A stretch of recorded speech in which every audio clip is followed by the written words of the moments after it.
Try to get some people to come in before I go on this little conversation rant, whatever you want to call it. Uh, but yeah, we back again. Sooner than what I expected. Even though I told you I was gonna come back later. Y'all know me. I usually take time between videos. But there was some more stuff that dropped recently. A picture, and it had CJ's name on the back of Jalea. People are like, "What the fuck?" Seemed weird, right? Now, I remember very vividly and clear how it was a running joke how the kids was always ashy. And CJ was putting his initials on all the kids. And then in that video, as you can see, it was like I ain't gonna say it was professional people there doing the interview. Like millions of people seen that video. As a matter of fact, Royalty, the kids, CJ, all of them sat in the loft and watched that video after he published it. Like, so for y'all to be trying, for them to keep trying to flip a narrative is crazy. Do y'all see the type of people we are dealing with? Like, they are trying to control a narrative and they trying to stick with it and run with it. Like, was you Royalty not on a video with Julia a week ago talking about if CJ just apologized for how he was like dogging them on the internet, things would be cool? Like, come on now. And Julia was right there. If it was some real situation, if it was a real case against CJ and Jalea, like she wouldn't have been right there with her mom. I ain't saying she was a grid, but she, as you can see, her facial expression did not change when her mom said that. So it's like, man, can we please just like stick to the facts and like stop trying to create narratives? Like, and I guess that's why it is important for me to continue to come out on this YouTube because people be saying a lot of stuff and a lot of people run with it. Like, but that is crazy. Like they wasn't watching the video. Like man, like I hate my brother had to meet a woman like that. But we all go through things for a reason. So they and CJ, little CJ is gonna be some great people. That's all I can say. Like came from so much chaos. Like now it's gonna be they gonna some I don't know what's gonna be next, but we all know like this was on YouTube publicly videos like why you think they was going back like but the fact that y'all are trying to like flip the script.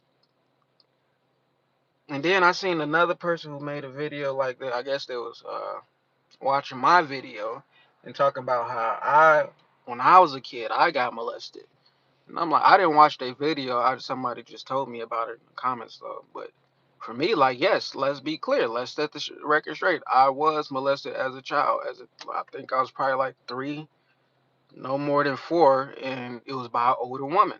She wasn't even a woman. It was a teenager. It was an older girl, and I confronted this lady once we got older on Facebook DM. You know what she said to me? Why are you bringing this up out of nowhere? Like, where this come from? Like, I confronted this lady. Like, so yeah, what happened to me like was unfortunate, but I also healed from that situation.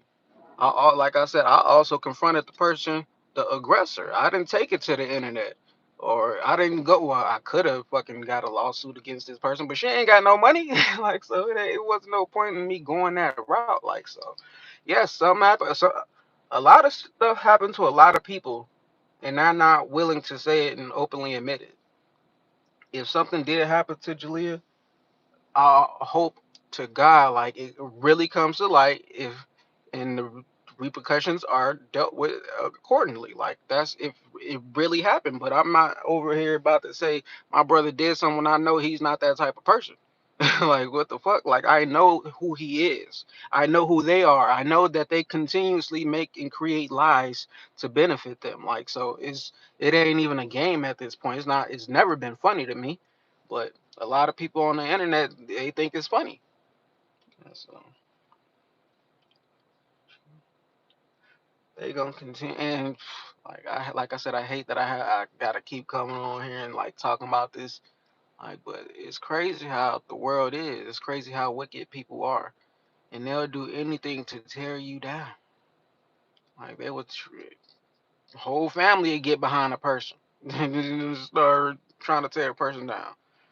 But guess what? You can't build yourself up by tearing somebody down. You just because y'all trying to tear my brother down ain't gonna make y'all better or more popping. Like people like Bandman Kevo, I seen he was on live yesterday talking about CJ. I'm like, man, uh, I understood what he did say. And one thing that stuck out to me, he said that it was a time that he was going through some Bandman Kevo, that is, and he said that he reached out to CJ, and CJ said he had to back up, like because of his brand. Now that, like, I could understand like why you are mad about something, like, or not even just mad, but I could understand like how you coming out the woodworks and saying stuff now. But at the same time, you was trying to be around CJ. Like he was taking like, how much money did he spend with you, Bandman Kevo? Like, let's be clear. Like, and I'm not about to put people's business out there, like, cause that's not my job. But we gonna stick to the facts here. Bandman Kevo, you are a very insecure man. Like you got your you got taller, you got the surgery to get taller. Like what else you did? You got the surgery to get abs. Like it's clear that you really don't like yourself. Like so you're doing everything to fix how you feel on the inside, but it'll never work. Going out the country, like spending money to get 10,000 or hundreds of girls, like bruh,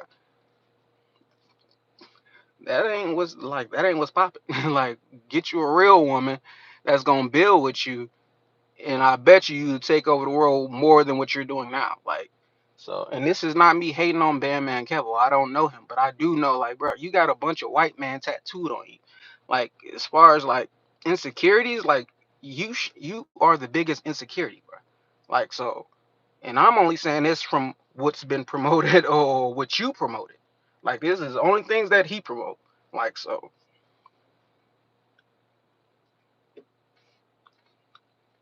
and I ain't even want to get on here to talk about Batman Kevo. Like so, but it is what it is. Like at the end of the day, like people took shots. Like, and I got offended because this is my big brother. At the end of the day, y'all talking about y'all got too much power and leverage to be trying to tear a black man down. Like, and in the video, I think I can't remember. I don't know his manager name. But he was saying like how he don't believe CJ did anything that Royalty said. So I'm like, that's cool and all, but at the same time, like, bro, Bandman Kevo, you, I can see why you would have issues with CJ, but this ain't how you go about it. Like you Rick Ross in the situation right now. Like with this whole everybody was going at Drake, Kendrick, Future and all them, you Rick Ross in that situation. I see CJ on 32s as Future. I see Royalty as Kendrick Lamar. Like type shit. Like so. That's all like what this is like, and I bet you they realize it. I mean, they know what they're doing. Like they probably not in the room together all plotting this out. Like I don't think they was doing it to plot against Drake, but at the same time, this ain't by accident. Like so,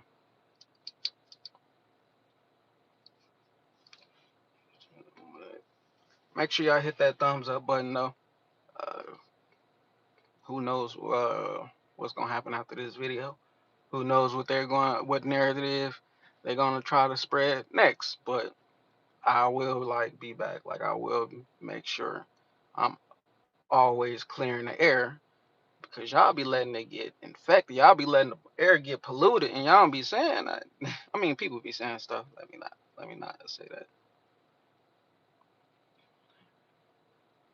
Like, yeah, and it's clear like everybody knows she lying, but the fact like she, you got your mama in it, you got your daughter in it, but this is always been the case. When they was trying to fight Nike, they was all out there.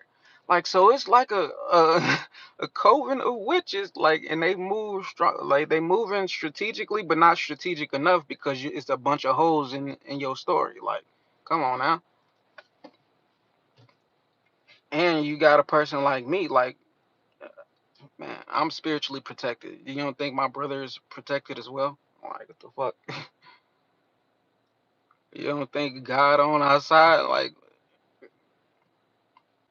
Why you think he's so successful? Like I'm successful and I don't even have to be on I don't even be on YouTube. My life is good. I'm set for life. I don't have to work another day in my life if I don't want to. And I don't got a job. I don't work for nobody. I barely work for myself, but I'm good. I'm set. And it's not based off CJ. Like my what I accumulated in life, it didn't come from him. Like he was blessed in his path, I was blessed in my path. Like so I don't have to be on here trying to make a check. Like a lot of people. Like people who base they whole channel off another person. These motherfuckers gonna grow up, they gonna have grandkids, their grandkids gonna like, what you do, daddy? Or granddad? And all they gonna be able to say is, I hated on CJ So Cool and his family. That's all these people got to show. And they probably won't even, they probably try to lie and say I did something else, but they gonna go, their grandkids gonna go on YouTube and they gonna see, like, granddaddy, why was you hating on this man? Like, what did he do to you?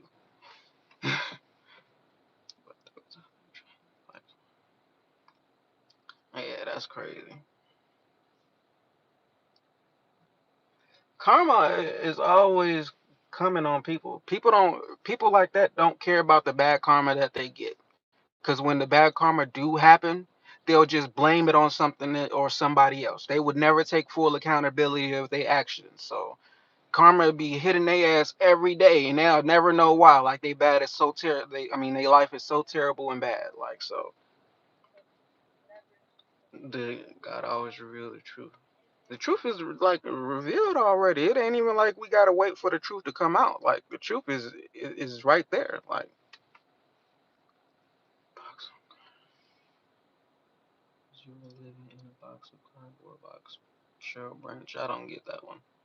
I don't know if that's a diss to me or what. 'Cause I don't live in a cardboard box. I live in a nice neighborhood. I'm not gonna show y'all my neighborhood because I don't want y'all copying or figuring out where I live like y'all do CJ every single time. That should be crazy. Every time he moves somewhere, all people do is get the outside and like figure it out. Like shout out to Patrick Humble. He stays supporting. Uh, but Jeanette, right? How you doing? Wild Style Beats. What's good? Make sure y'all hit that thumbs up button. It's crazy that we still here continuing in this situation. I don't see it ending no time soon, but hopefully it does. We're gonna think positive. Like, but liars are gonna lie, and they're gonna keep continuously create lies to get out of the lie that they just got out of. Like, so it never just ends with one lie. That's the crazy part about it. When you tell the truth, you only gotta say it one time. I ain't gotta say nothing I said yesterday because it was the truth. Only reason I'm here today is because a picture was dropped, and y'all know on YouTube them kids was ashy, and he was putting it CJ on all of them to show royalty. They're not putting on lotion, and y'all was watching the videos in the loft. Even Mama Royalty, Tanya, you was in there watching these. Everybody was watching them together. Like y'all trying to make it and flip the script now. Like ooh, ooh, ooh, ooh, you man, it's crazy. Here's my mother. But just imagine what the kid, Julia gonna go through as she get older and become a woman. I hate to see it. And it's I'm only saying that is because of like the path like she's already on, like in the path like like she's following. You could have a toxic parent, and they could impact your life so terrible, like where nothing in your life goes right. Unless you break free from a generational curse, but I don't see that happening. Like they already got her hooked. Yeah, I really feel bad for Leon. Honestly, I feel worse for Leon Nation. I feel bad for her, but Leon because I Leon reminded me of myself. Like he was a Pisces like me. He was super quiet and laid back like me. He was short for his age, like I was at the time when I was growing up. Like so, Leon reminded me of myself, and I really think that's why him and CJ kind of bonded because CJ felt like, oh shit, this is like my little brother Kenneth, like so.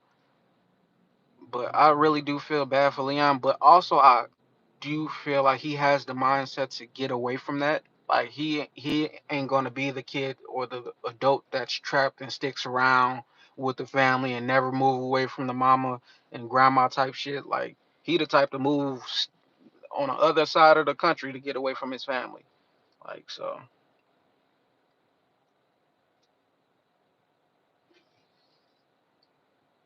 yeah. But Leon, they gonna be good. Like I just feel bad that it had to come down to this, and now you still got Dea and CJ and like to grow up. Like Leon, he got a few years until he 18. Like so, he gonna be good in a few. Like Jalea, she still well not Jalea, but Nation, she still got a few more years but to be in the house. But for Dea and CJ, they only what 4 right now. Like so, we talking an extra 14 years to deal with some witches.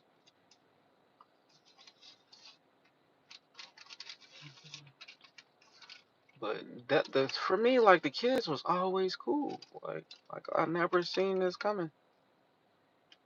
Like I never seen this coming. Like so Pisces game for sure, Lachelle. Definitely. But make sure y'all hit that thumbs up button. Like I said, I ain't gonna stay on this mug too long because I know it's Saturday. Y'all got life to deal with. Me on the other hand, I'm probably just gonna watch some TV, relax, chill with my kids. But yeah, this is a crazy situation. Yeah, Sandra, I am too. Like I said it earlier, I don't know if he was in the live, but I am a victim of being a sexual assault from a teenage girl when I was probably like 3, 4. And like I said, I confronted that woman.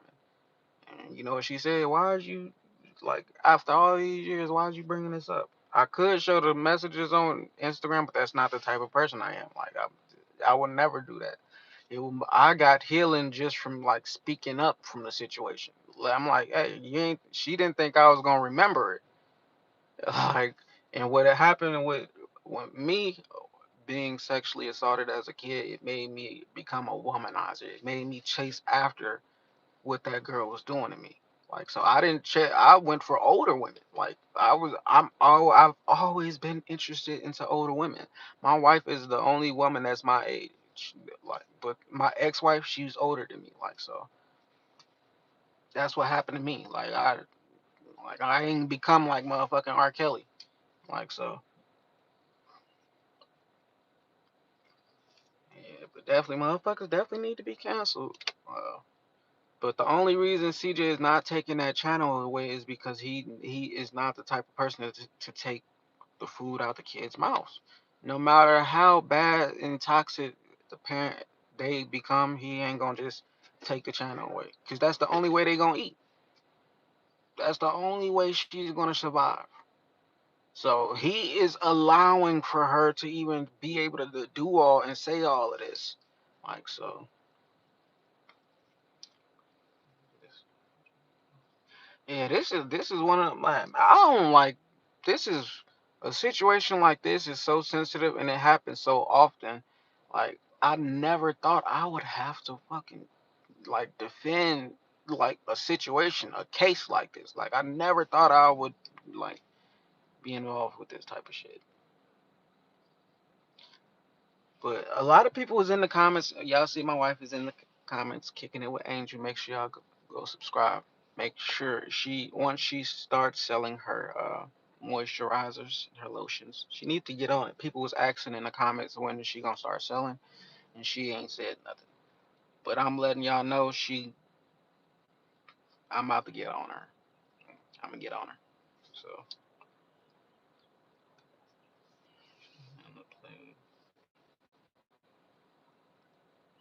no, I definitely know the support is real, Letitia.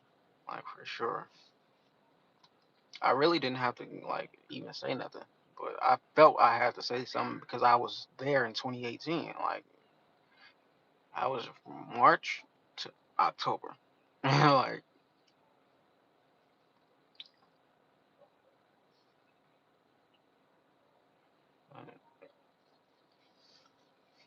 My thing is like, I can't wait to just get past this. I just can't wait for this hurricane to go past. Cause then y'all probably won't see me again. Cause what the fuck? CJ definitely gonna get his.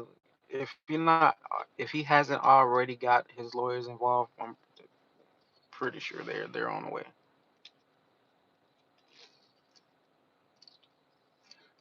Julia ain't been scared of nothing. Like, if she was scared to say something and it ended in 2022, why didn't you say something when he left?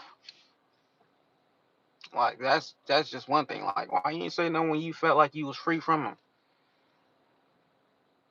You wait till Drake get called out for being a pedophile. You wait till P Diddy get exposed for all this stuff to say something like this. Like,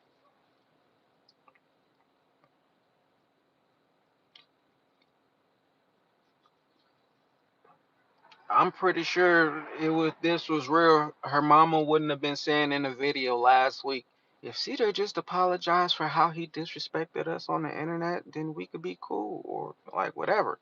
Like, I'm pretty sure like if he did something to Jalea, you wouldn't have said that. Like, what the fuck? And if he did do something and you knew that and you said something like that, you weird as fuck. Like, what the fuck? The kids need to be took away from you. If you thinking like that, like if this is really the case, but we gonna like I said, we gonna stick to the facts and we gonna go off the video. I think you got deleted or something, but I seen where she said that if he did a sincere apology for how he disrespected her, the kids and her and the mom on the internet, she she would be open to she'd be open. Like, and Jalea was right there sitting on the side of her. And you was communicating with CJ every single day with the about the twins.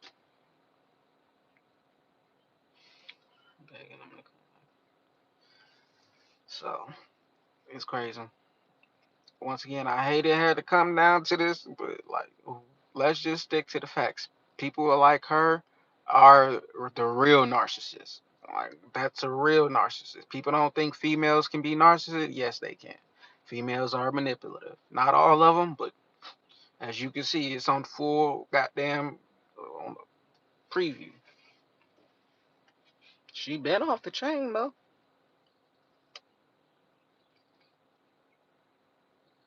It said if that happens to my daughter, I won't be on the phone trying to. If something happened to my daughter, I'm going straight to the police. Y'all gotta remember, the kids drop off, the twins drop off is at a police station. You said Jalea opened up in April after the case was done in March. Why y'all continuously let the drop off be at a police station and you didn't walk your ass up in there and say this man abused me? Like, why did you wait until he got half custody, the 50-50 custody before you said something? I would have made sure if my siblings was getting abused, or if I got abused by somebody and my half siblings was living with the abuser, and my mom or dad was going to get a court case against that person, I'm snitching, I'm telling. Like, I'm not worried about you. Oh, you're gonna kill me? What? As you see, Jalea's mom had 6 dudes like outside for CJ. So if you was terrified for your life, Jalea, you could have waited at that perfect time to say something. So I hate that I'm getting loud and shit. Like, but at the same time, this shit gotta stop. I really do.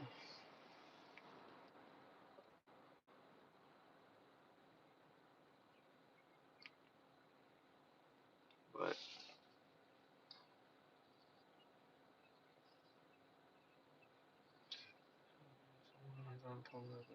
first, I probably killed him. Like, if something happened to my kids and I see the person who did it, yeah, I'm probably going to jail for murder. Honestly. Ain't nothing to talk about. Like, I got 5 daughters. 5. If I found out somebody abused my kids and like I seen them, it's a problem. It's a problem. So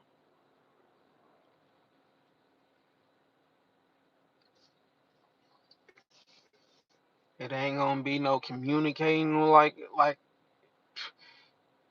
if my ex-wife's husband abused my daughter, do you think I would be communicating with the mom every single day, like chatting about like, and if things be cool? No, I'm going to Georgia and I'm gonna smoke that man, and I'm gonna turn myself in. Easy as that, simple as that. Like what the fuck?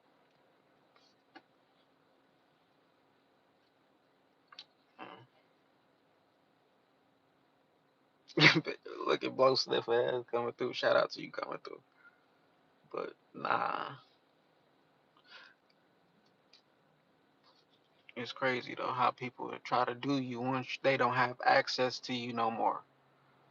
Or once they see you doing better for yourself, like, cause I really do like feel like it was a chain of events. But once they seen CJ get his new channel and things start back rolling for him, they like, oh no, this is I seen this before. I seen, yeah, they trying to stop that. But you got what God got planned. Can't stop it. So I just feel bad that it's kids involved, like my niece and nephews involved, cause they gotta live with this woman. They gotta grow up and this be her mom, and they gotta. Hopefully, they don't ever come across my video of me talking bad about their mom, cause that is not because I don't love them. Like no, I love my niece and nephew. I don't give a fuck who the mama is. Like so, every time I see it, they see that it's all love. It would never be no envy or jealousy because of who their mama is. Fuck her. I don't care. So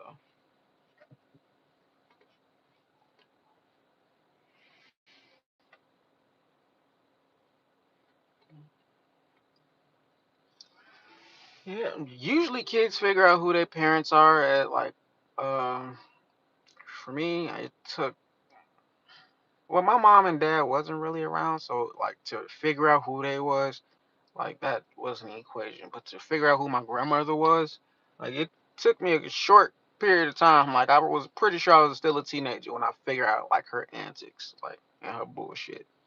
Like so.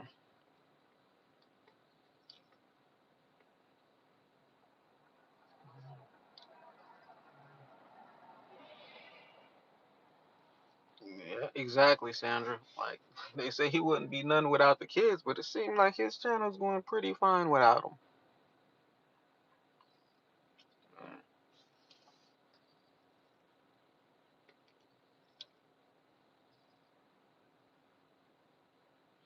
I mean, Donna, you can't say he should have known. Like he met her 9 years ago. Like sometimes like I didn't expect for my ex-wife to be well, let me take that back. Honestly, you might be onto something. Cause at the same time, like I seen the red flags in my ex-wife. I just ignored them because I was young and dumb. Like so I take full accountability of anything that came after because when I look back on my life and I said, damn, Kenneth, you really did see like all the fucking red flags and you just sideswipe, like went around them, like what the fuck? I really thought shit was a carnival. I really thought shit was sweet, but it's cool.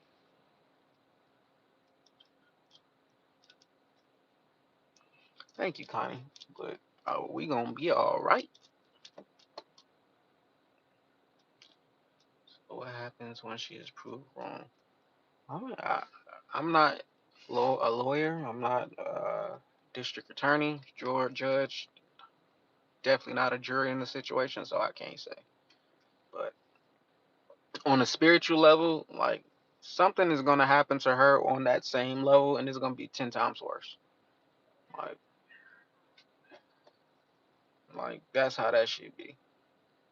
So she better hope she don't lose nobody. Like, cause if he ain't really got nothing, like spiritually, goddamn, the universe will take something that you truly love.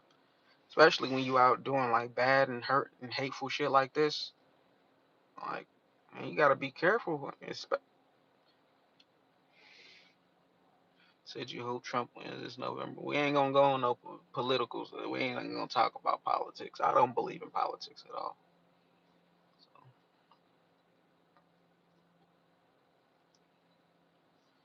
as y'all can see, she's been getting what she's deserved. Look at how her life, like she hasn't evolved.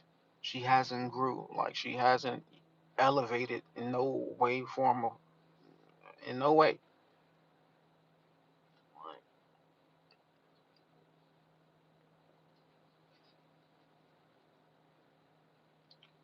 And that's why I stopped fucking over people because kept getting my karma. Like, and plus I was a person who always, I don't know, I always seen patterns or how I seen shit, but I was always able to see how my life was and how there was a pattern. If I did certain things, like I used to steal, like for my Gigi when I was probably like 9 or 10, I used to go in her room and steal money out her wallet and shit. Like, and then years later, I was like people would just steal money from me. Like family would just take money from me, and I'm like, man, this I know this is the karma. When I cheated on my KJ's mom, I got the karma from that from my ex-wife. Like so, I was always seeing the fucked up shit that I did come back on me, and I'm like, okay, let me move straight. Like let me, cause I know good, karma works good. It goes both ways. It's good karma and bad karma. So let me try to do more good, and it's been working out like perfect for me. Like so karma ain't just a bad thing, but when you have the wrong intentions, it's definitely gonna come back on you. Like so, and like I said, it'll show up in your life just being a living hell every day. Some people's life is a living hell every day, and they be talking about I don't get no karma, ain't nothing bad happen to me. Yeah, cause you so used to this bullshit happening, you like okay, you finally gave up basically. Like you don't understand that your life is a living example. Like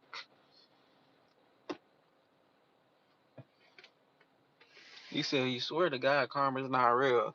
Well, let's call it the cause and effect. You do some shit, it's gonna be some shit to come back. Like you can call that what you want. Like people got different names for different things, but I know what happened in my life.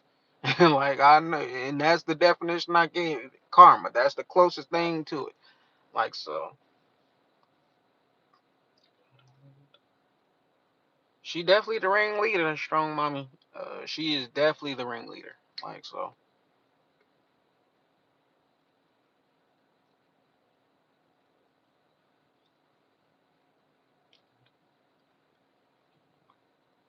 yeah, I don't know if she got into a car. No, I know Nike got into a car accident. Like, and I'm glad she's a okay. I love Nike. That's my sister. Like, it's always been. It's never been an issue. I've never had a problem with Nike. Never. Like, but royalty. Oh yeah. I knew from the jump like it was an issue. Like it was. I just knew from the jump. Like she had like the niceness. You know how people are is for like the first few months you meet a person, like they have that little mask, they wear a mask, but then like you keep knowing them, and then that mask starts to fall away. Yeah, her mask was falling away, and I'm like, oh shit, this is who my brother stuck with. And I didn't want to complain because he was making so much money with her, and I'm like, but eventually one day I just had to say something. And I'm like, hey, I feel like she's doing black magic on you. And to now know, because he finally said that she had told him and Royalty and her mama told him when they first met him that they were witches and he was never going nowhere. So when I told him that she had was doing black magic on him, he probably was not trying to hear it because once again, hindsight. But uh,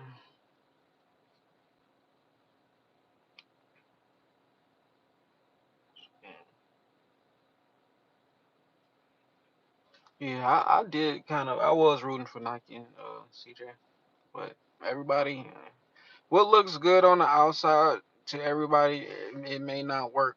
I mean, what looks good on paper may not look good And I'm not saying that they had any issues when I was around. I'm just saying I don't know. That's probably why he never went back. They never got back together. Maybe they felt like, yeah, we look good on camera, but not good really together. I don't know. I'm just, but I was rooting for him, just like I was rooting for him and Lexi. Like, so, but I was never rooting for royalty, never. So, yeah, and I do feel like they are great friends, Nike and CJ. Like it shows. Like so. And sometimes that's what's best for the kids. Shout out to Chris Wash TV coming through. I'm glad Nike came out there and put them paws on that girl. Like that's what I'm really happy about. Like she should have. She need to come back out here again. I might need to book the flight. Let me stop.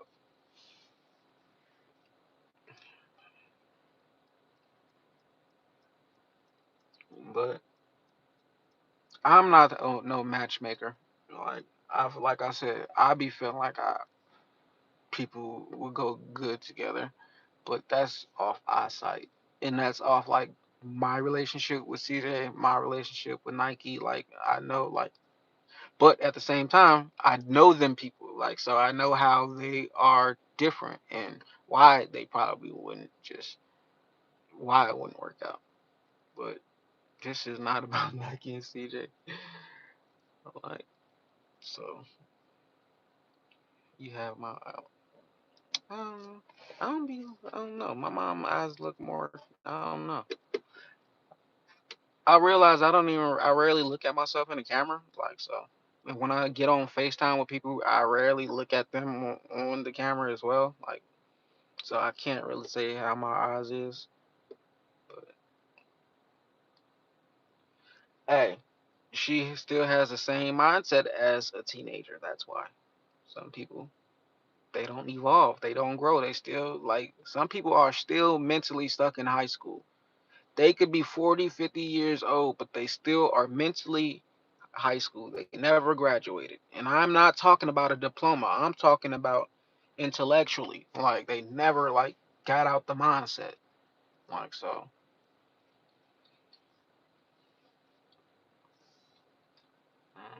definitely prayers up for Nike. Uh, but out of every chaos, there's definitely opportunities. Like, I noticed that in my life as well. When bad things happen, that's only meant like there it's an opportunity somewhere in this bullshit. Like so, uh, you just gotta stay positive, think positive. I do have a brand that I'm coming out with, Blood of Pharaoh, so look out for that. I did set up an Instagram already for it, but I want to bring not just clothing, but it's more than clothing. It's a lifestyle. Blood of Pharaohs is a lifestyle. So,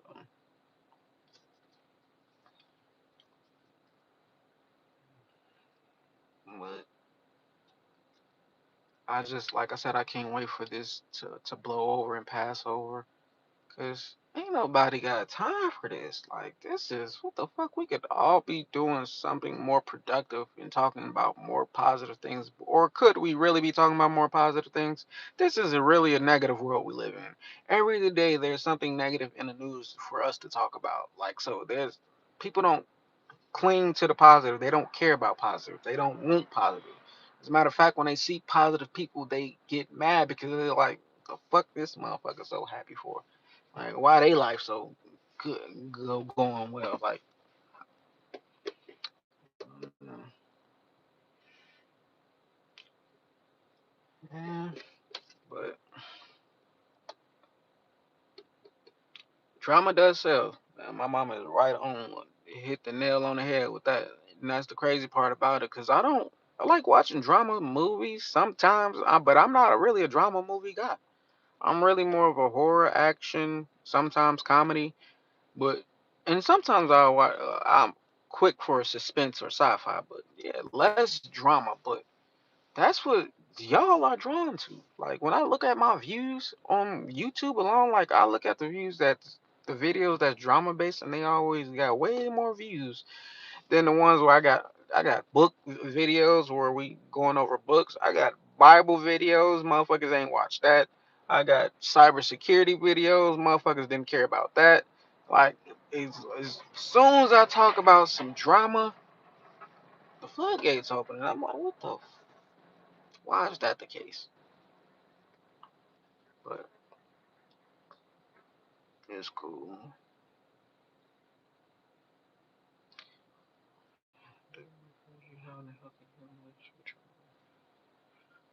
That's true. United States of Tasha. Yeah, that is true. But you can't just say the mother with the mother, because sometimes people's parents are toxic. Like you shouldn't encourage royalty to be with her mother. Like I would encourage them to spread apart. Like so, some people's parents are like not fit to be parents, and as you see, it bleeds out into their children, and where their kids become not fit to be parents, but they have kids. Like so, you got to be aware of a pretty face. Like I thought when I first seen Tanya, I'm like, oh, she's a cool lady because she was pretty and like sweet, I guess. But that was just a facade the whole time. That was truly just a facade. Like so, I'm not good at wearing masks. I'm not a mask wearing person. I'll let y'all see who I am, my true colors. Like, but and that's why I don't sell. Drama sells. Like so, I have to get on here and talk drama with y'all if I wanted to get a check from YouTube. But that's why I don't be on here, because what the fuck? Even though it's always gonna be some drama, I don't want to be the one that's always talking about that shit. Then I'm just gonna become like everybody else. Like the fuck?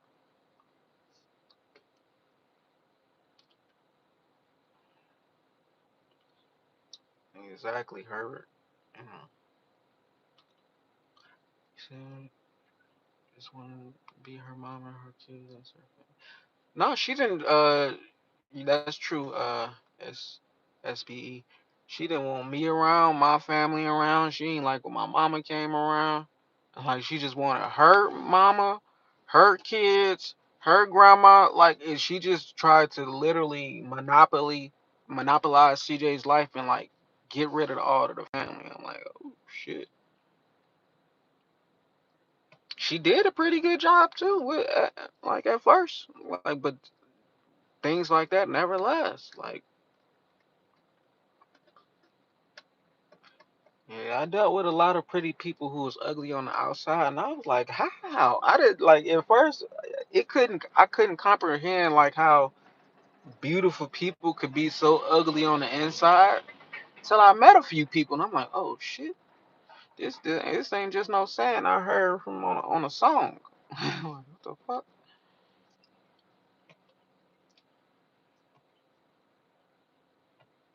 Well, I won't say Lexi didn't separate him from his family, like, and definitely Nike didn't.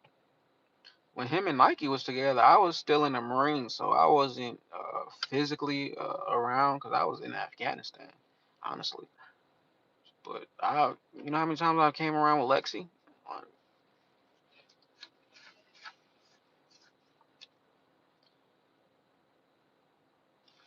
but y'all gotta understand though, the witches live a long time. Witches live quite a long time. You don't ever hear no witch like croaking early. Them motherfuckers gotta deal with the devil for real. And that's why you gotta always stay protected because they will always be out to get you. CJ will never be like safe in all honesty, like because they'll always be trying to come at his head. Like so, this woman is bad doesn't mean she's. That's true. Millennial 98. I married a bad chick. My ex-wife was a bad chick, a bad bitch, and her. And this is not for me to shit on her. That's the mother of my kids. But at the same time, for the man who I am today, I I couldn't have did like I don't know how I stayed in that relationship so long. Well, half the time I was deployed too, like so that was like kind of blinded me. And then, early 20s, only thing on my mind when I do come home from a deployment is sex because I haven't got none in 7 months. And two deployments, that's 14 months total. Like, so, no, nothing. So, I was definitely thinking with my little head down there, but we good now.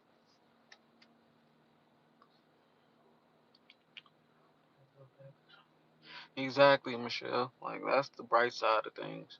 Shout out to the United States of Tasha Semper Fidelis for sure. Always faithful. Always. Make sure y'all hit that thumbs up button. I got 95 likes. Let's get it to 100. That'll just make my day. Unless the other goddamn 18 of y'all is haters, then like y'all wouldn't like it. But I know you can like a video on your TV, like so that can't be an excuse. One person like this. Oh, there y'all go. Thank y'all. Thank you. Thank you. So, so it's just 13 haters.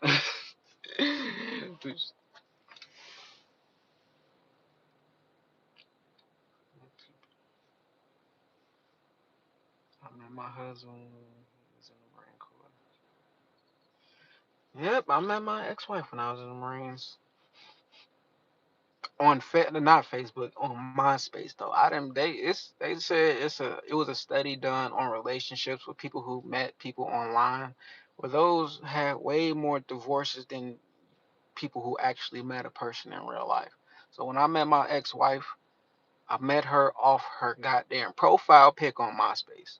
And she had on a blue dress, and you could barely see her face, but her ass was showing. Like, so I was attracted to the picture on motherfucking MySpace. Hit her up. Low key, she had a deep kind of voice. Then still, that was the first red flag. Her voice was deeper than mine. And I'm like, fuck it. Your face is still pretty. You still got a fat ass. Oh my goodness, I need to slap myself for that. Every time I think about me in my life and the journey and the decisions that I made in life, I'm like, Kenneth, you need to go sit in the corner for your actions. To this day, I should still be sitting in the corner for some of the shit I did. But I ain't never do harm no kids. I ain't never hurt nobody. Like, so I'm good, low key. Like, I just feel like my actions are disgusting because like I seen the red flags. Like they was broad daylight. Like family saying, nah, she not the one. My staff sergeant saying, hey, I don't think you should be with her. Like what the fuck? Her her own family was saying, bro, you're too good for her. You shouldn't be with her. I'm like, what are y'all talking about? She look good and got a fat ass. Like, what are y'all? Well, I'm not getting it. I'm like, man, I'm handsome. What are y'all?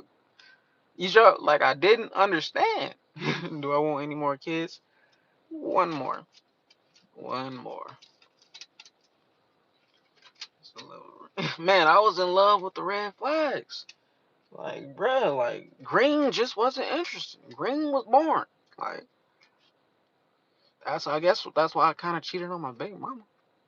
But no, I was separated because of the military. I ain't gonna put my blame on the military or like nobody else. It was all me. And no, because I was goddamn as a kid, I feel like that woman made me have a strong sexual appetite. So when I was with my first baby mama, I was able to be faithful as long as I was around her. But when I wasn't around her, it was like I couldn't help myself. Like so, and the only reason I wasn't cheating on my ex-wife is because I was fucking deployed. Like, but if I could, I would. Like, you better believe it.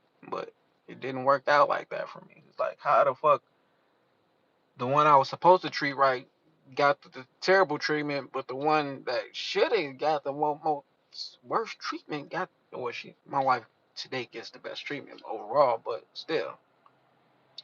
No, I don't knock slim girls. KJ's mom is slim. Like my wife is slim.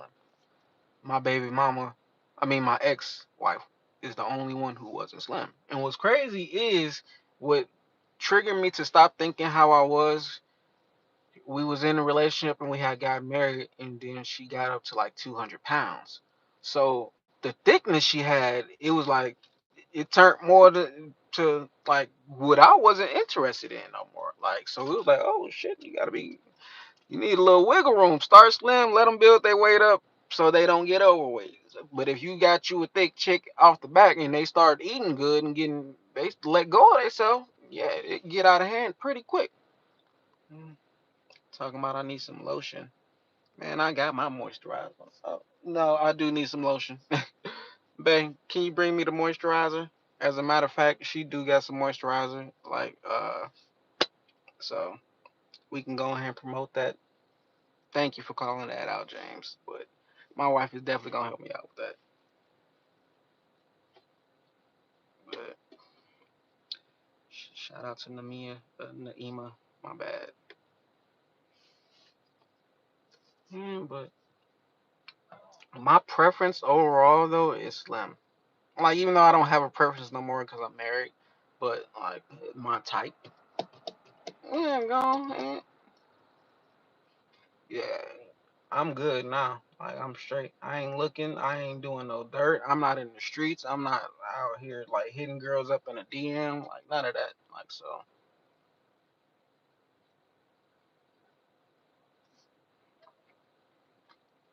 it's a lot of messages held in review. I already see that those might be negative. Oh, that ain't. Yeah, it's definitely a big difference. And I experienced them all. Got a queen now, but overall in my journey, in my 20s, but I wasn't shit either. Like in my 20s, so I got what I deserve overall. Like I got what I deserve. Then I realized I wanted more for myself. Like so, like the fuck, I ain't about to just keep fucking getting what I deserve, and it ain't really what I want.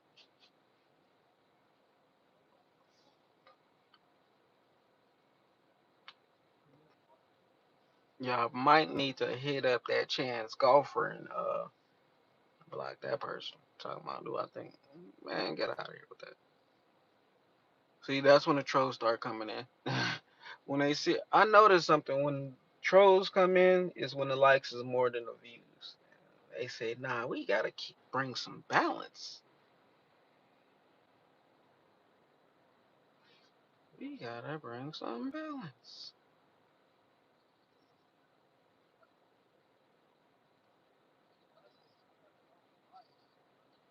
But people just want to be seen. That's what that is. People just want to be seen. Thank you, Darlene. I was able to meet my wife in person compared to my ex-wife who I met on fucking MySpace. Thank you. I thought KJ, that was what it was like KJ. The way he dressed. Mhm. They was talking about how ashy I was. I need to get y'all some of this moisturizer I should have bought the lotion. What moisturizer found? All right, I'm going back in the house. or the lotion.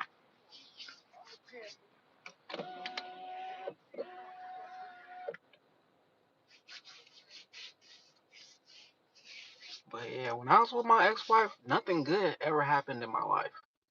Like, besides my kids, like it was terrible. Like I was going through hell, and I was like, "What the fuck? Why?" Then I also learned that if you sleep with a person, you sleep with the wrong person. Watch what happens to your motherfucking ass.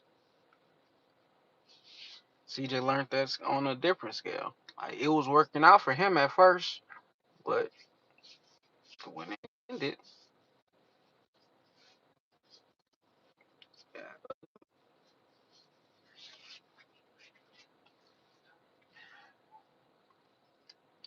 I don't know, I was supposed to get off this mug like 30 minutes ago. I don't know how I still stuck around with y'all ass.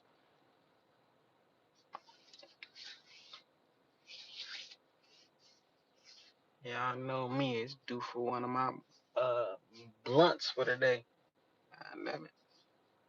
I don't want to be smoking on camera because as far as the brand. But oh yeah, back to my Blood of Pharaohs brand that I'm creating. It's basically what it stands for is We was more than slaves. Like we come from more than slaves. Our ancestors didn't just land in fucking Georgia and South Carolina and Florida, and that's why our history started. No, a lot of us come from Pharaoh blood. We come from kings and queens. Not a lot, but some of y'all come from kings and queens. Like so, you gotta have that mindset that we not just no slaves. Our history didn't start there. Like, we more than that. Like some people never go back and do a DNA test and see where they come from, but I was fortunate enough to be able to do that and see where I come from and where I came from. And not only that, with the blood of pharaohs, that came more from my past life. I thought of the idea probably like 4 years ago, but y'all not just not hearing to nothing till like 2024. So, but I came up with the idea 4 years ago. And at first, I was just gonna create some merchandise. I just wanted to create a clothing brand. But as I started writing notes down and like plotting and planning, it became more than that. So same thing to me. DNA genealogy test. They swab my mouth. That's part of my DNA. So Carlos pranked my mom was early. Carlos pranked y'all? How y'all let Carlos prank y'all? But yeah, so make sure y'all stay on the lookout. No, follow Blood of Pharaohs on Instagram. I think I did start the TikTok, so you can find Blood of Pharaohs on TikTok as well. But yeah, we definitely gonna take that up, build up this brand like I built up Positive Minds Only. I am gonna start back doing my podcast, so be on the lookout for that. And we gonna just try to like keep the goddamn snakes away. Like we gonna keep it positive because there's too much negativity going on. There's too much haters. There's too much people who want to see you down and they want to see you out the game. They don't want to see you successful because they wish it was them. Like, so I'm gonna make sure I don't fucking just fall back and let motherfuckers run a narrative no more. Like, cause fuck all that shit. We ain't got time for that. So somebody said stay on longer. I mean, I really can. I really ain't in a rush to leave. I just be feeling like when I'm coming to an end of words and shit, like I don't know what else to talk about. Like I've talked about everything that I want to talk about. So I can't. I used to can sit on live for hours. Yeah, like a lot of y'all wasn't here, but fucking what's his name? Blow Sniffing. Remember when I used to be on live stream for hours just on listening to audiobooks. Now it's like I can't keep up with the drama that long. Like that was some positive shit. If I was to turn the book on, my views would go fucking low. So it's like what I really love to do, the world don't. But make sure you hit that thumbs up button if you haven't already. Uh, if we get to 135 likes, I'll probably stay an extra 30 minutes. Oh wait, let me raise that. If we get 150 likes, I'll stay an extra. I'll stay an extra 30 minutes because that is y'all reach that shit super quick. But he used to play the game. He used to be on it. Yeah, I gave my game away to my sister-in-law because I stopped playing it. Like I got bored with the games. I'm a person who's easily bored by shit. So once I play a game for so long, I said, "Fuck it, I'm tired. I want to do something different." So I got tired of playing Call of Duty. I got tired of playing 2K, and the game. It was one game that I did play with my family that they did like. But once we beat the game, it was like, okay, I see why I play games by myself because I ain't like. I mean, it was cool playing with my kids, all my kids. That was definitely a fun experience. My mom actually was out here and we played the game with her. But I would have made way different choices. And I'm like, I would just have to sit and watch them make terrible choices on this game. That I'm like, man, what the fuck? So, but it was fun. Angel definitely stay in the bushes. She did not like being seen.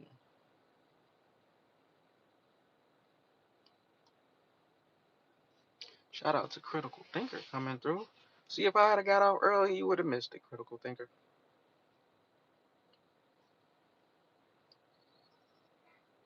Kill him. What's up? But Critical Thinker was there when I used to do audiobooks. I remember I did a 24-hour live stream on YouTube where it never got damn published on here. But I did the live. I was on this bitch for 24 hours before I got monetized. And I think the book that I was listening to was the 48 Laws of Power. But I need to get back into that mindset. That yeah. Cause I reached my goals. Like I was doing all that to get monetized. So once I got monetized, I was like, oh, goal reached. Then I stopped like reaching like for any YouTube type goals. Like so I could have made a goal to where I was at 100K, but I said fuck it. I feel like I can still reach 100K though.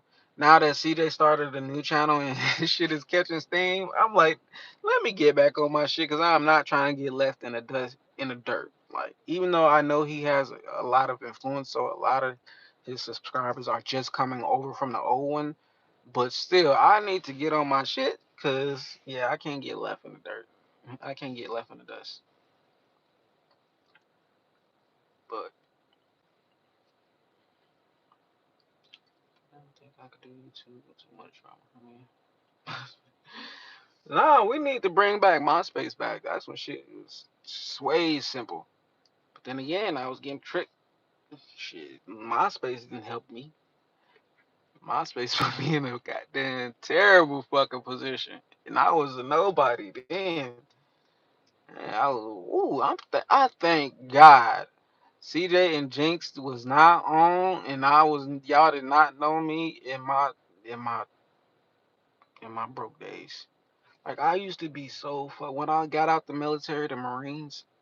I didn't know what the fuck I wanted to do.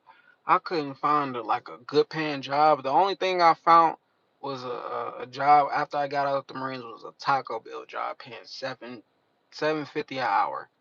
Like, bro, like so when I said life got I got so down in life, shit got so bad for me, and I was with my ex-wife, and this lets you know if you with the wrong person, for if you stay longer than what you're supposed to stay, it will get worse.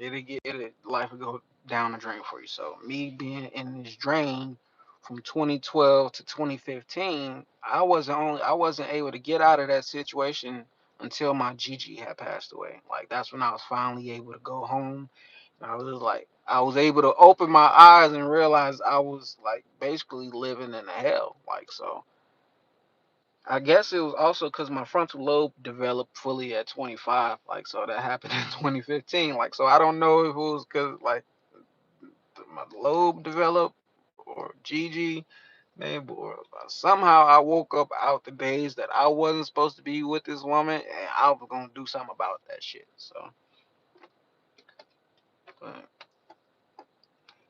did you see her making those posts? I don't know. 26 years, that's a long time. Yeah. How was it when I first deployed?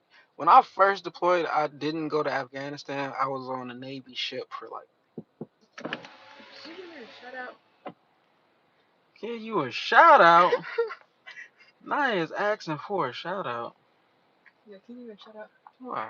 Naya asking, can y'all follow her on Instagram? I don't know if y'all can see it, y'all, but uh, it says Ow! Alexandria, ALRXEANDRIA. Make sure y'all go follow Alexandria on Instagram. You Got a what? Got a what? got another social media? Spam. Oh yeah, my mom should follow that account.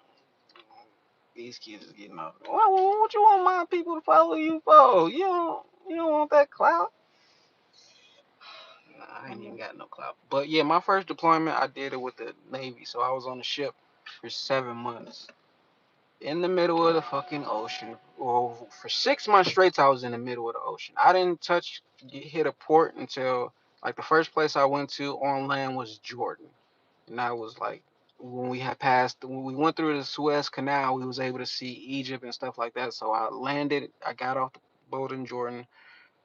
We went up some I don't know which mountains they was, but we had to go do a training mission in Jordan. So we was on top of the mountains. It used to be fucking sandstorms every fucking day. It was terrible. I hated that shit. But when we came down from the mountains, we got to swim in the Red Sea. And the Red Sea is supposedly the sea that Moses split. And that was a cool experience. Like it was a dope ass experience. So, and then once I left Jordan, I got back on the boat. We hit the port Italy. So I got to be in Italy for probably I know it was less. It wasn't a full week. So I know I got to spend probably a good 4 or 5 days in Italy where got to walk around the town and then just be regular civilians. So being 19 at the time, being able to drink alcohol because the bars they wasn't carding American military people. We was just able to go in there and the drinks were so cheap. So the first time, nah, that was the second time. The second time I ever got shit faced drunk, I was on my deployment. I was in Italy, and yeah, it was that night in. I ended up spinning in my fucking bunk and just threw up everywhere. But I was in the Marines for 4 years, like 4 years. I did my whole My contract. mom said I could sit the car. Okay. I'm gonna sit it. I don't know why I ain't want to get in. Yeah, but I did my whole 4 years in the Marines. 2 deployments, a bunch of training missions and shit.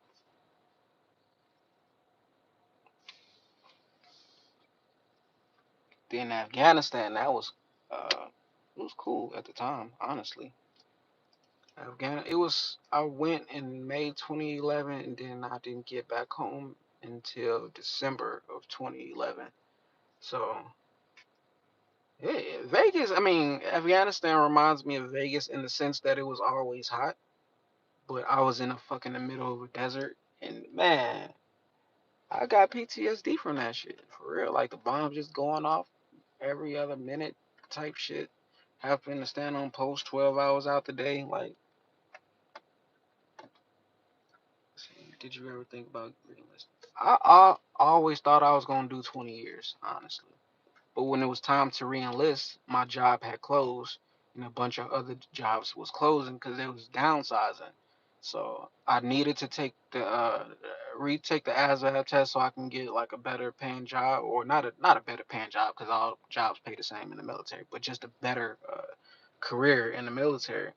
But I got out and I didn't retake that ASVAB until like a year later, maybe. No, 2 years later. So I was 2 years out the Marines before I retook the ASVAB, and I got a higher score and I went into the Air Force Reserves. But when I was in the Air Force Reserve, that was in 2014 to 2015. And once 2015 hit, I came back to Indiana. I left North Carolina, left ex-wife, left the military, never went back to the Air Force Reserves, and just started over. So,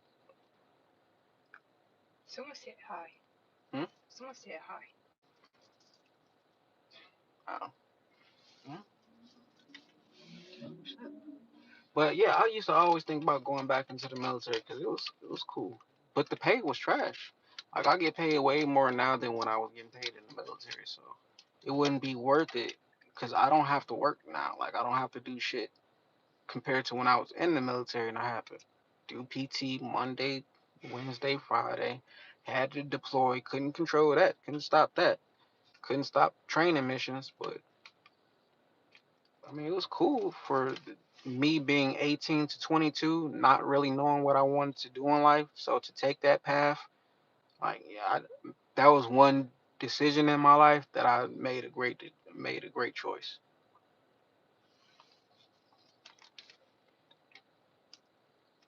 I definitely was serving the country, not for y'all motherfuckers. I was trying to get out of Gary. I'm like, what the fuck? CJ had went to the Navy a year before, so I'm like, man, I'm trying to do what he did. And They just said I'm watching his YouTube live. No, he didn't. Laughing face, laughing face, laughing face. Tell them what's up, D2, baby. what's up? What's the name? Yeah. What thing? Come on. Yeah, I talked to some old school Marines and how they had it. It was nothing compared to how I had. Like I had it easy. The Marines was a fucking breeze compared to what like Black Marines went through before Vietnam time, World War II time. They had it bad. Like so, my life has really been a fucking breeze, honestly. But now when you got shit like situations with my brother, when things like that happen, it's like, what the fuck? Can't complain though. Can't complain.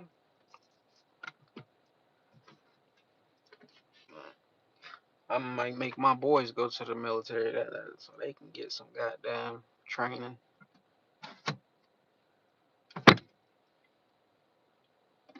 The girls need to go too. I'm not going to the military. Yeah, you could go to the Space Force. I'm not going to the Space Force either. Now I need to be a lawyer. Like, she be talking about being an actress. That's cool and all, but not for Hollywood wise, cause y'all know how that is. So gotta protect her. So until she's old enough, and I feel like lawyer is a good career because she likes to debate. She likes to protect people, even when some of those people have like bad. I ain't gonna say bad past, but questionable history. She like a criminal defense attorney. Like, wait till now to bring out allegations like this. Because CJ got into it with CJ on 32s. Yeah, no, not just that, but when Cordelia got her arm broke, that's when I feel like that's when it like started. Like, and like, he didn't even make a video saying like, "Hey, royalty broke her arm." Like, it was none of that. But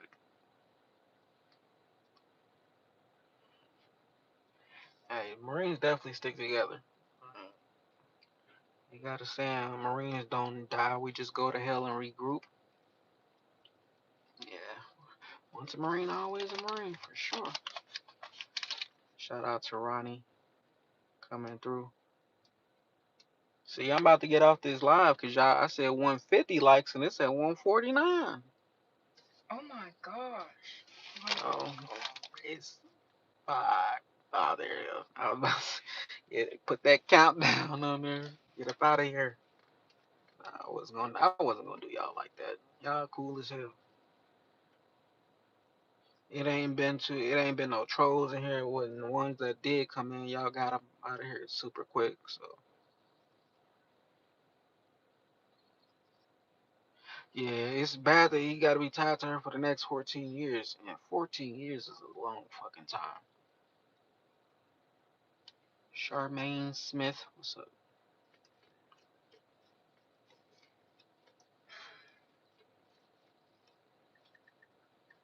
But now you like got kind of you get a glimpse like who would have thought like when celebrities go through shit like this, you would never think like this would be the case for your life or me. I never thought like I would have to defend a celebrity from a case like this, cause you know how when you're dealing with celebrities, these motherfuckers do be dirt, like do be having a history of fucking such acts. So like this is completely different. Like P Diddy had a history of goddamn Justin Bieber videos, and like people already knew it. Like I don't well I know why he got exposed now because birth charts, astrology charts. It'll say when some shit about to happen in your life. So everybody got their time for when the the darkness come to the light. People saying Jay Z got something coming, like so, but it ain't his time yet.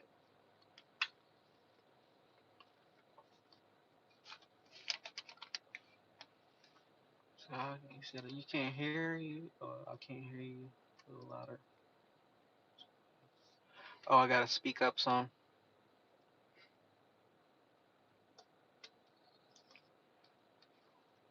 Yeah, people like that don't give up.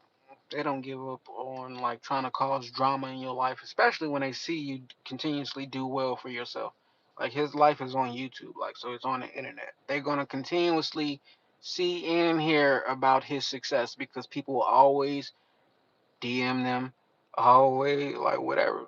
See him in public and say things like so. They could never get away from the shadow of CJ. So, for I guess their job is to try to destroy that so they can. But this is only making it worse for them. People are just gonna antagonize them more. Like so.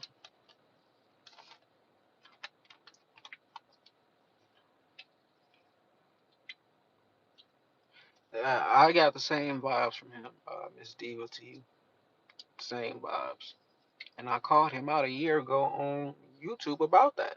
And when I was at CJ house and I was on live, it was two lives I did in July, and one of them was directed towards him because he was in my fucking live stream talking shit.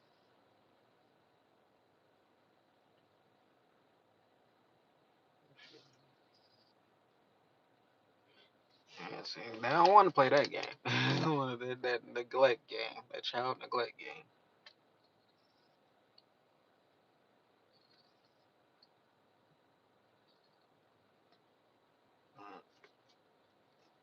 How's the weather out there where y'all at? Switch the topic. Oh shit, my bad. My bad. I thought I was speaking. Tasha.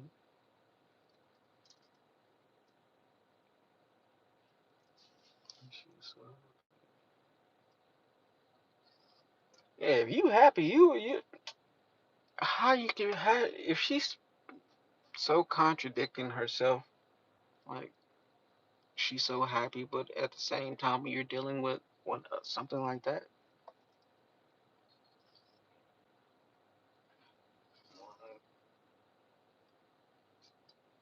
Ooh, yeah, we don't get that hot to cold weather until like November.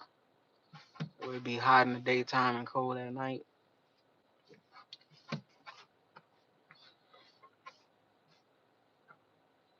So, you know why he keep saying she going to jail? Because of the allegations. She's like fucking saying like she not even saying he allegedly did something. And in her video that she had made, she even said, "I don't know what happened to Jalea."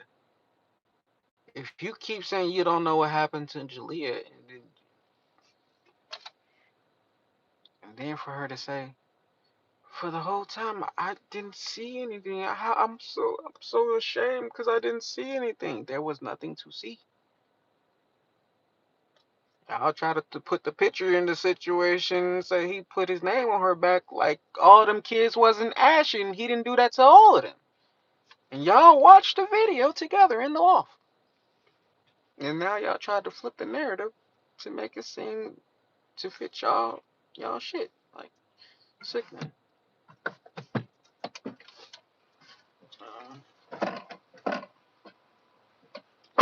Hey, I love Indiana weather, except for the wintertime. I don't like that snow shit. Give me the rain, the summer, and the springtime. I said the rain, the summer, and the spring. But the fall, the spring, and the summertime, I'll take Indiana weather. But all that snow and shit, hell no. I mean, I could live out there now for the simple fact that I wouldn't have to be going outside every day to fucking go to a job. But then again, gotta take the kids to school every day. So fuck that. Yeah. No, Indiana. Now, Indiana is the food. Yes, I would definitely go back for the food. But to live, I can't do that. Caribbean Queen Williams. We know like she's lying, but the fact that I gotta get on here because she continuously lying, like the fuck.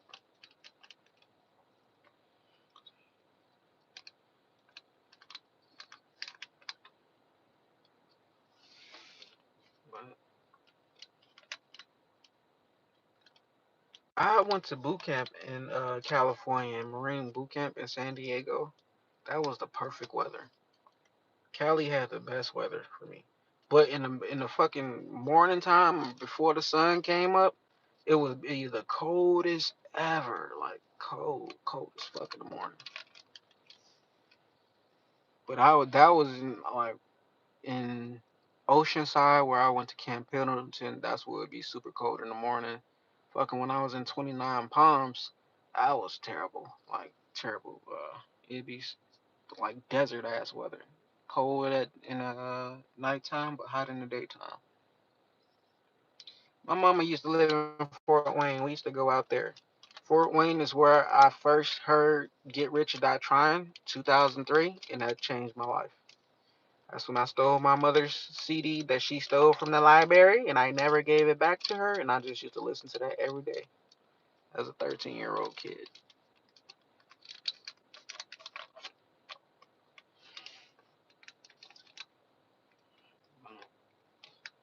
I've never been to Indianapolis in the sense of like stopping there and like spending the night, but I've drove through Indianapolis like quite a few times. Like I stopped at a gas station before. I think I ate at a Waffle House. No, I probably drove past the Waffle House out there. But yeah, I know I just stopped there to get gas once, and I fucking like had like a bus layover in Indianapolis once. But Indiana is a no for me for the simple fact like the energy is like low. It's dark. It's super dark energy there. Michael Jackson fan. Okay, I see you, MJ. Y'all see B5 do a fucking TikTok video outside of Michael Jackson house. They should have did one at that fucking haunted house that they did that Deliverance. What is it called? The Deliverance on Netflix. Uh, haunted house in Gary. They should have did the video at that house. Fuck Michael Jackson house.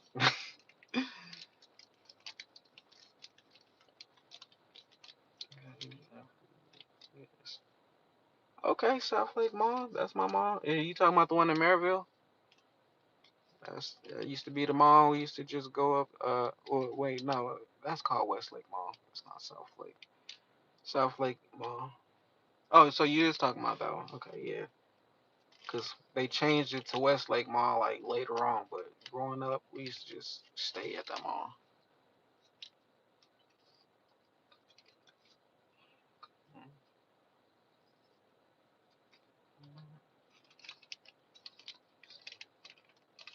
Where are you from? Gary's depressing, but not. So I'm talking about Gary's depressing. Like I don't. Like I said, I've never lived in Indianapolis. I only drove through it, so I don't have too much to say about that place. But Indiana, as far as where I come from, every time I go back, I be sick to my fucking stomach. Every time, like it don't even, it never fails. Like, hey, thank you, Pegasus Fire 804. Let's get to that 100K. Man, that I do need to make that my goal, so I can have something to like go towards. People's talking about I don't got no goals. Motherfucker, do you not know that I didn't had goals and I didn't got reach them goals and I had to start over goals? Like what the fuck? Like I didn't have to write down new goals. I'm a person who set goals and accomplishes those things, and then I have to do something else. But 100K, that is like I'm almost halfway away from 100K, and I got to 40K in a fucking in 1 year. Actually, I got to 40K in like less than fucking 6 months when I was really trying. Like, so,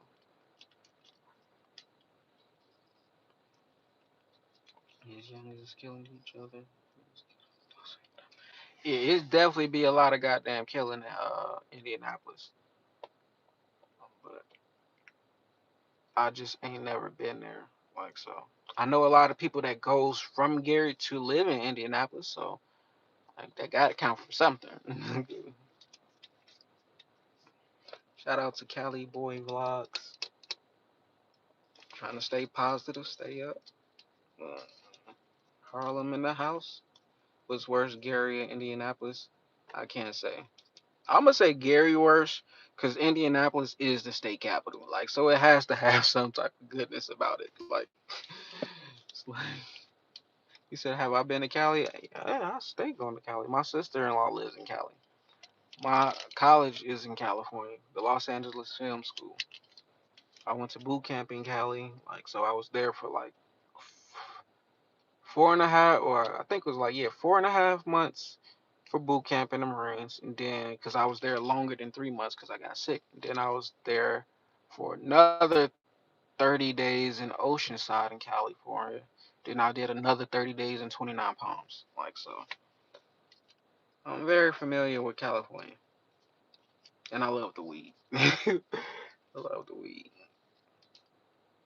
So Indianapolis becoming the next shot town. I wouldn't put it past them. Definitely wouldn't put it past them. But Chicago is, I've never been to, I used to go to Chicago a lot when I was at like 17, 16, 17. I used to go out there every day in the summertime. Before like the war on Chirac happened, before the war on 63rd and shit, Chicago used to be cool. Like it wasn't as bad until Chief Keef started coming out. When that nigga came out, shit got worse for everybody. And I was bingo by the time he came out. And once he came out in 2012, I was fucking getting out the Marines in 2012. Like so, I wasn't even in Indiana or near Chicago. Said you moved to Georgia. I thought about Georgia. I was born in Atlanta. Like so, I thought about moving to Georgia, back to Georgia. Just a thought, but like Chicago. I can't speak on Chicago, Indianapolis, and how the same is. I'm just saying like I mean both in the Midwest.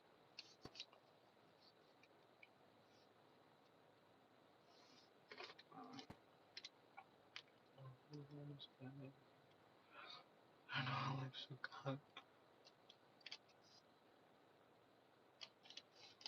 Chicago is a real city, but I wouldn't. Yeah, you don't think Indianapolis is a real city? I know it ain't got skyscrapers like fucking Chicago. It ain't got no goddamn water. Lake Michigan.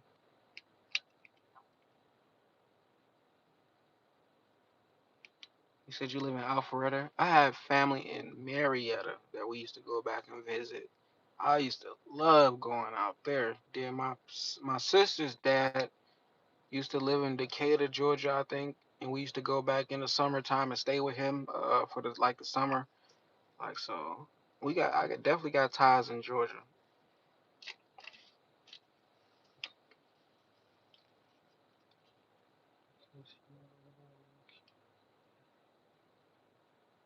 You said shit, he dyes hair black. I can't speak. I don't know. I can't speak on that.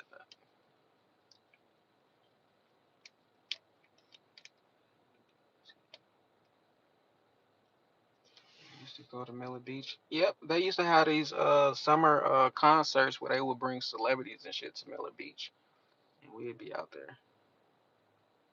I got some gray hairs now in my head. I be dyeing my hair, not to hide my gray hair, but just 'cause fuck, oh, I can. But they be in my chin. Like they definitely there in my chin.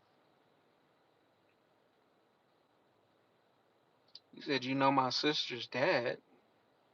So Elo, are you trolling to me? And you ain't been trolling, so you know Steve Bigby. That's his name. Can't stop cursing so much. I can see why you said that prayer is important, but I ain't been cussing that much. I know I do cuss, but that's the Marine in me. Like so. Oh, I was about to say. My gray hair been here since I was like in my mid 20s. Not in my chin, but in my hair. Like I had a few gray hairs in my like mid 20s. Daisy Moya, what's up? You say we're love now. Hey, I'm all cool for people who want to hear like a clean talking. You may have kids, maybe like just come from church, Sunday school, like so. But I used to have it bad though. Like cussing when I would talk. And when I first started my podcast, every other word was a cuss word. And then I had a conversation with this older comedian. He was a white guy. He like, you could do very well, like you do a lot better if you like kind of tone down the cuss words, cause like the speaking is great. I'm like, you might be right, cause when I would go back and listen to my podcast, it was like nothing but cussing. I'm like, oh shit, my bad. I get where you're coming from, but sometimes I can't help that the words come out. Y'all definitely do curse a lot and a lot bit. I'm the less hot headed out the bunch. I'll say that. What's up, that girl? You know the Jackson family growing up. I mean, I knew they grew up in Gary, but I didn't grow up with them like them old ass people. I can't help that I be cussing. Like I can catch my like I only catch myself after I say it, but this is not. I don't cuss to make y'all feel no type of way. Excuse my French, but my grandmother went to school with one of the Jackson Five brothers, so she could tell you which one it was. But I know it wasn't Michael Jackson because she's older than him. Like so, it was one of the older brothers. My mom would tell you like which one it was. I think it was probably like Jermaine or Tito, one of them. I don't know.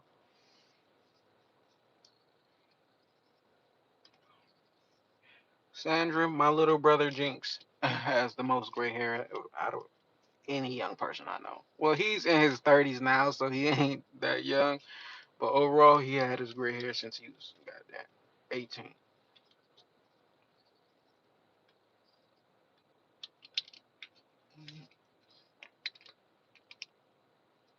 You said she went to school with Tito. Yeah, I knew it was one of those. And Jackie. Uh, but ain't it crazy how my grandma went to school with like greatness, and then years later she would have a grandson who was born in the same city who would achieve greatness. And ain't it crazy how Michael Jackson was accused of such atrocities and it was never found to be true? And the same things happened to my brother.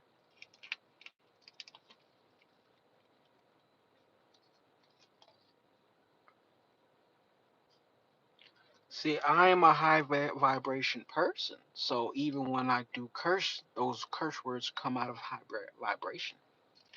I don't use negative words like I can't, like or any other like whatever negative things people say to themselves. That's what I consider curse words and negative. Like you talk thinking negative, that's cursing yourself. Like so, that's how I think. Shout out to Beverly Ross for subscribing to my channel. Got another Chicago person in the house, but they tried to do the same thing to Michael Jackson, but was never found guilty. All the kids, it was interviews. I remember a interview with Aaron Carter. I think, yeah, Aaron Carter, and they was saying how they tried to pay him to say like Michael Jackson did certain things with him. He didn't fall for it, or was it Macaulay Culkin? It was somebody. But then there was another black dude who had kids and they was trying to pay him to say that Michael Jackson did things to his kids and they never folded on him. Like so, thank you, that girl.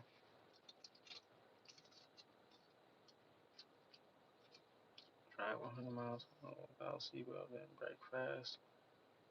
How about you donate the 350 first, and then I think about doing it. But I think y'all need to get Ella up out of this. Talking about drive at 100 miles per hour. She trying to tell me to kill myself for $350. Get this bitch up out of here. See, sometimes I just can't help it. The words just come. The words just come.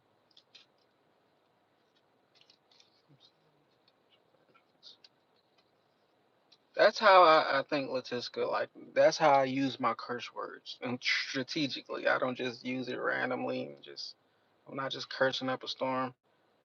Oh, almost shout out to Cali Boy Vlogs. Thank you. I appreciate. Thank you. I really appreciate that. But yeah, that was a wild comment. I appreciate that how God works. How that negative comment stood out, and he just said, "Forget that." Man, I appreciate that. I wish I could say I do this for that, but I don't do this for that. So I'm just more grateful overall because I wasn't expecting that. Like, so I'm just thankful, grateful. Shout out to Cali Boy Vlogs again. But it ain't been too bad tonight. A lot of people have been like, it's been a positive conversation. I said tonight, but it's definitely been a positive conversation.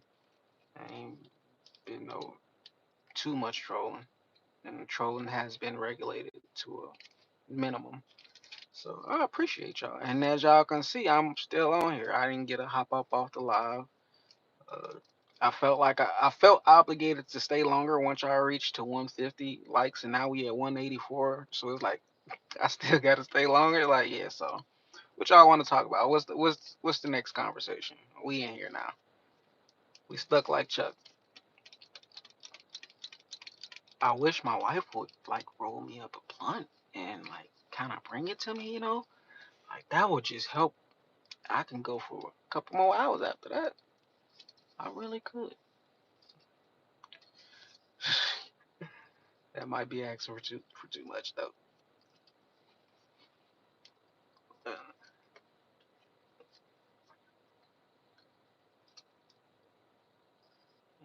And it's 94 degrees out here though, y'all. 94. Not only did I got $20, but I got an extra 19. Who is that? Oh, that was my mama. I didn't click on and see that you actually sent 20. Thank you. See, y'all is making my day. Y'all are making my day. Despite all the bullshit. Despite it. Love y'all. Mm.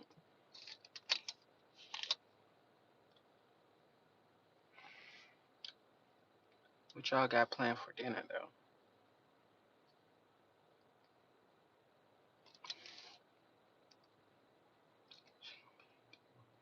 What the hell else? She better be like nah, but she don't roll back quick. I wish. I wish. Vegan mob for dinner. I haven't had no vegan food in a minute. The last the last burger I had that was vegan probably was like 2 years ago. That mug was delicious though. Like I'm not against vegan food. But I feel like my body needs like protein and like so I do like vegetable meals rarely. Rarely. But I'm not a eater like that. Like so I usually only eat one time a day and I'm good. Like I only need dinner and probably snack some once or twice, eat some chips throughout the day once for me. My kids, I wish that was the case. Dana, oh my goodness, she eat up the house. She would eat out the house. So like, but I'm very healthy.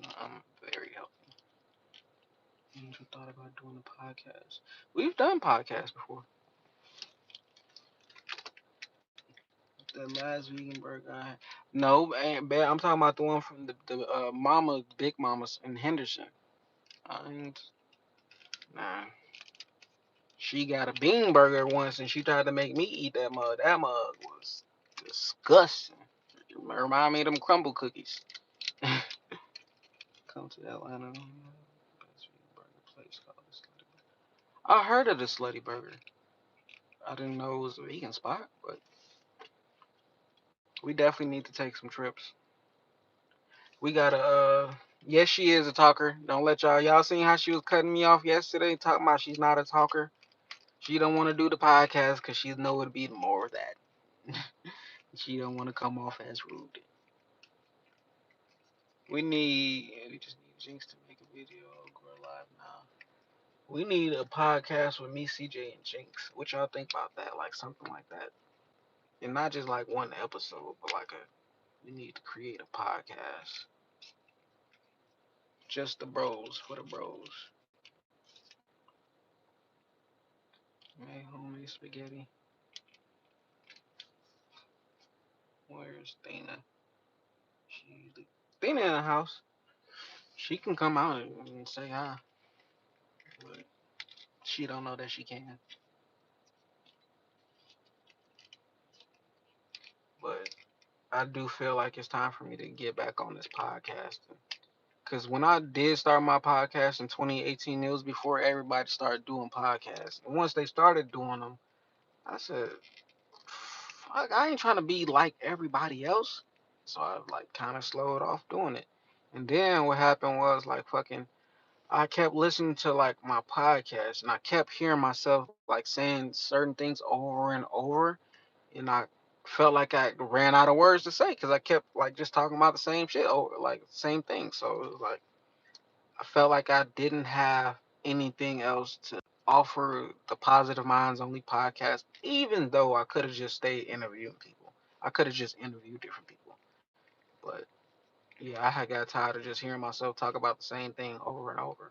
I'm like, yeah, I'm pretty sure the other people are feeling the same way. The whole time they wasn't. I was just in my head. Um,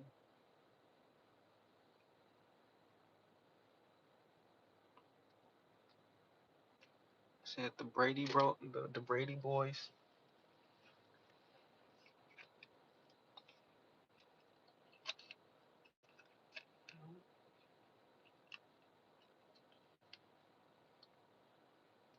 What type of prank was it? Like for Carlos to do a prank and he got y'all? Don't tell me it's one of them toxic pranks. But thank you, thank you. We all have our gifts in certain things. Like CJ, he has the entertainment knowledge. He got that down pat, and not just entertainment knowledge. He's intelligent overall, but where he shines bright is in the entertainment. Jinx, he's also intelligent. He's more on the music side of things, though. Me, I'm more on like the spiritual side type shit, the book smart type. Like so, and we all got different lives and different experiences, so we can tell you about so much, and you can learn from. Like so,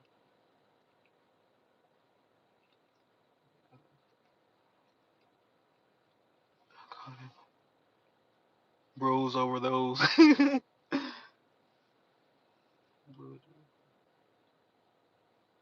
Oh, that's. But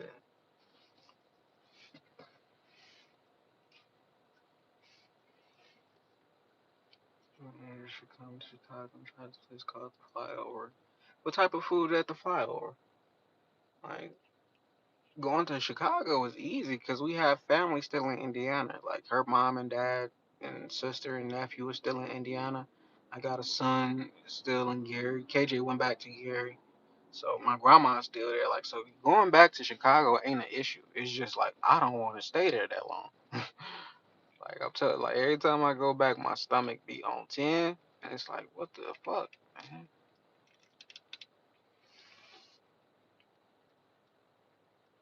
Oh she actually called 911?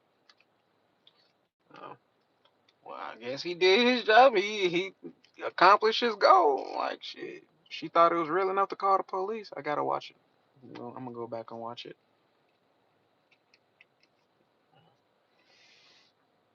But, man, y'all got me up to 188 likes. I appreciate y'all.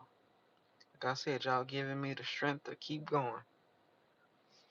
Now, question is my wife in there rolling me up one, or is she?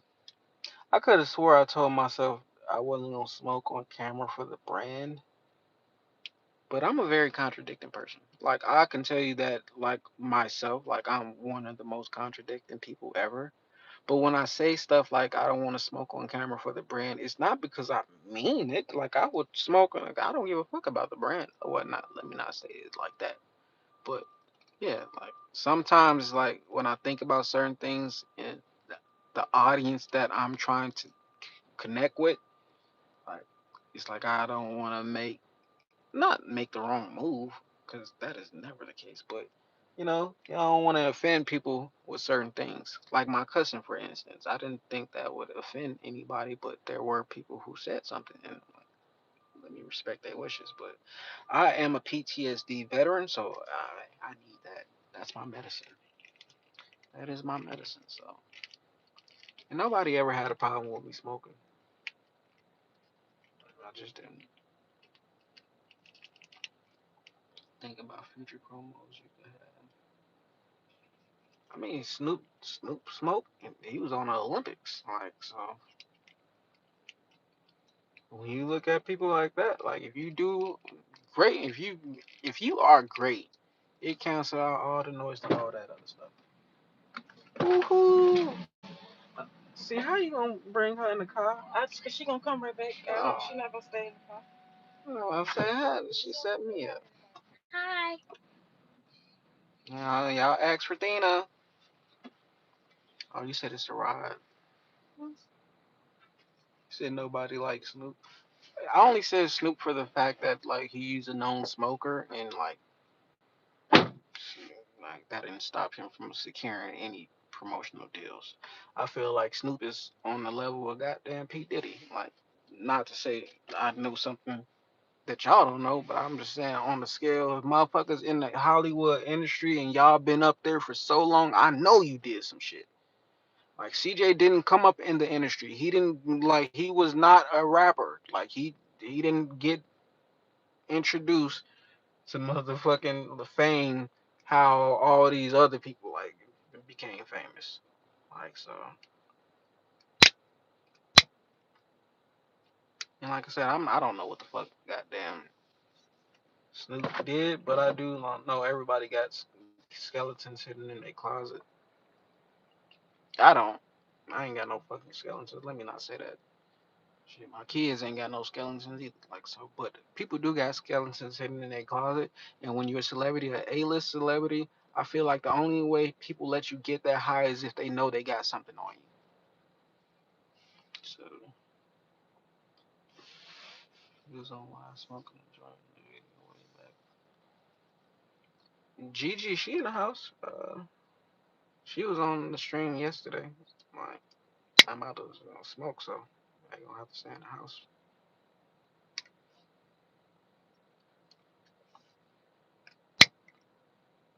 I'm gonna keep it off camera.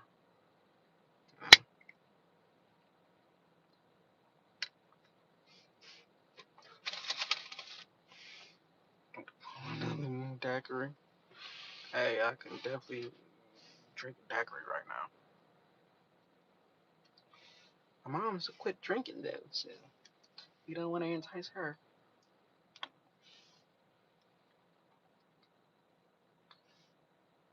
You gonna keep Gigi in the, cause she ain't gonna want to leave.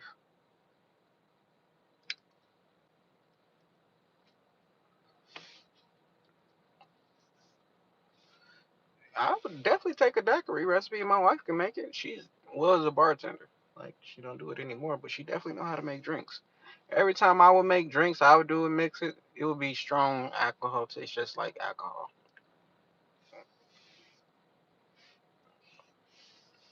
That ain't my strength.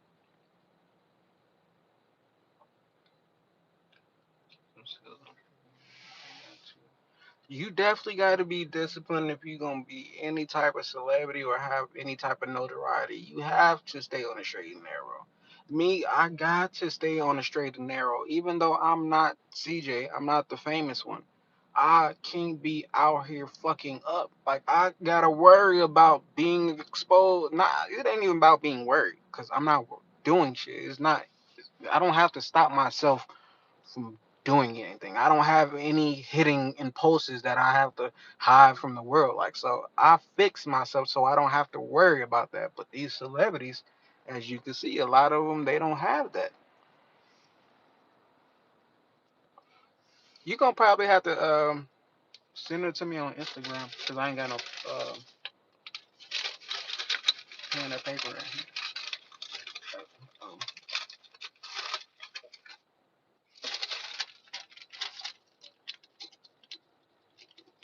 oh yeah, I got a pen and paper.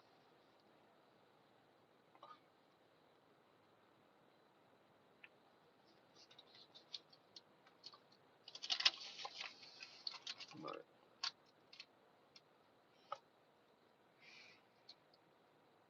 yeah, I forgot what I was talking about though. I'd be quick to forget what I'm saying sometimes. Make sure y'all hit that thumbs up button. Let's get to 200 likes on a live. I've never got that while I was live streaming. It may be little to some people, but it's a big deal to me. So come on, let's break this record from you guys. I promise I'll stay on longer. Just for you, K Love.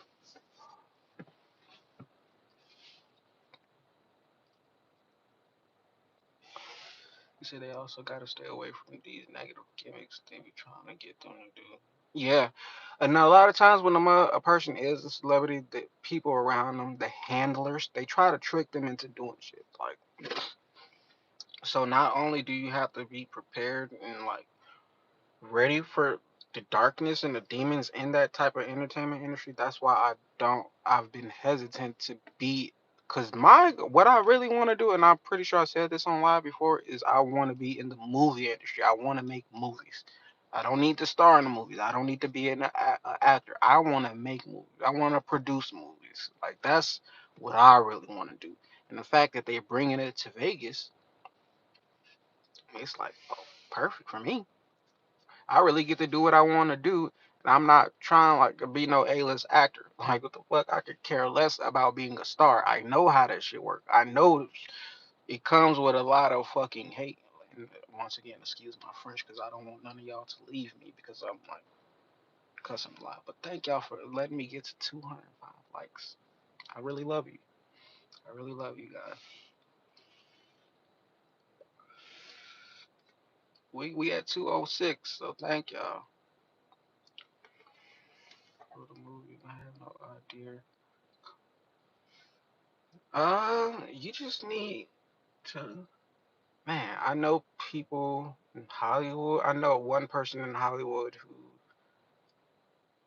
she is the financer. She is the one who gets the money for the film. She is the lady who finds Oprah for a movie or find an actor to play a role, like and say, "Hey, I'm gonna give you this for that." Like so, but she's not as like I don't know what she would do with a script. I would love to write a movie. I have started out. What I really want to do is write a TV show, a series. Uh, And once again, with the whole Blood of Pharaohs idea, I do feel like it could be, I could have a Blood of Pharaohs TV show or a script. I feel like I need to be writing one, basically. I'm just like a major procrastinator. And I know part of that is, it has to do with like ADHD or ADD. But also, part of that is like, sometimes I don't be knowing where to start at. Like, my wife is going to screenshot it for me. So, so 2 ounces of white rum, 1 ounce of lime juice, 3/4 of yes. I don't even know where to get that syrup from, but I'm pretty sure my wife do. Man, yes, let's get to 50K subscribers. That'll be the and before 100K, let's get to 50K first. That makes more. That's more not just realistically, but instead of just having super astronomical goals, you can start by setting smaller goals. So when you reach those goals, it feels good, just as if you was gonna reach a big goal. It's all about just setting the goals.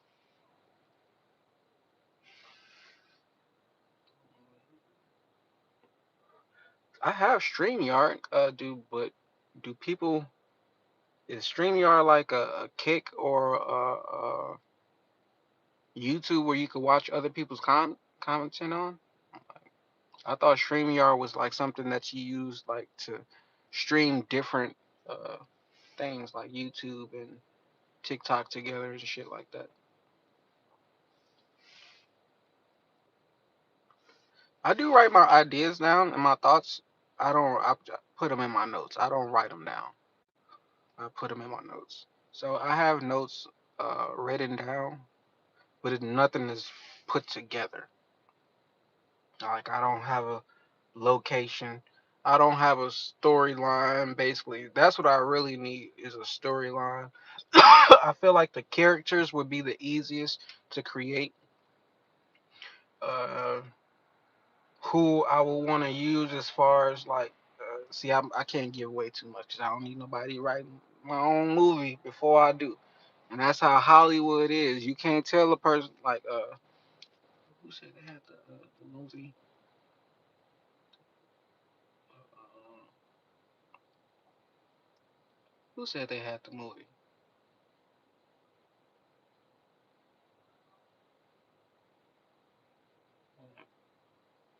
But who? If basically, if you got like a movie script wrote down, right? If you was to go to Hollywood,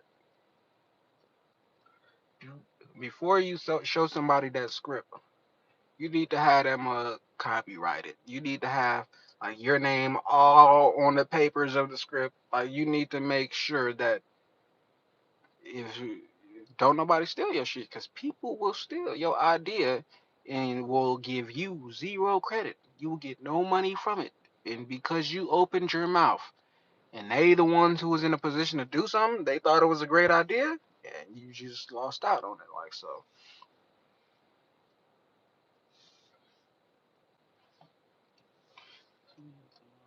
Oh yeah, Tasha. Yeah, like so if you're gonna shop your movie script, make sure you print your name all on that motherfucker.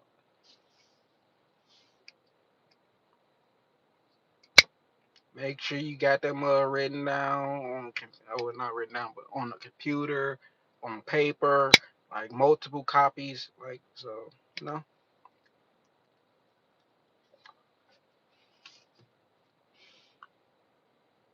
that's just like in the music industry. You don't tell people your ideas for songs, motherfuckers will steal your shit. Gone. Like, see, I can tell y'all, I can say Blood of Pharaohs because I've already like started the idea. I've already started the Instagram. It's already, I already got the ball rolling. Next is to get the trademarks, then the logo. Like, so it's a lot that goes on with fucking not just building a brand, but I want to do like Star Wars, like George Lucas did with Star Wars. I wonder how it started. Did it start with did he dream of a name first, or was it the character first? Like, did he dream of a place? Like, not just dream. Did he think? What was it? How did it start? Like, I want to fucking create the next Star Wars type shit. And I got the mindset. I have the creativeness to do it.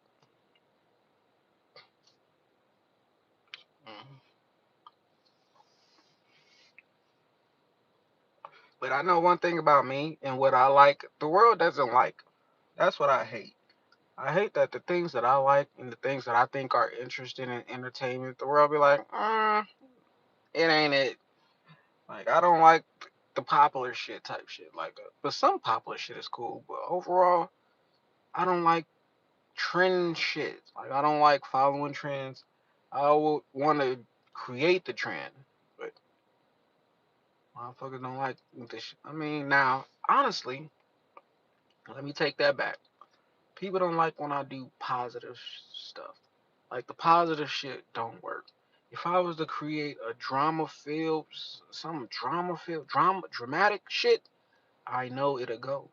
But I don't like going down that path for the simple fact, like that's not where my mind be. My mind, my ideas don't go to drama. Like it doesn't think like that. Like so, start by taking that. Like I said, I am in college. So that is one of the courses that I will have to take that's coming up. So I do believe that's gonna help me a lot.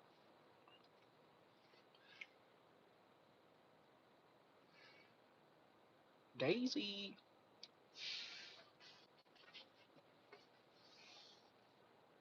You drop the link. Okay. Never thought about having a panel.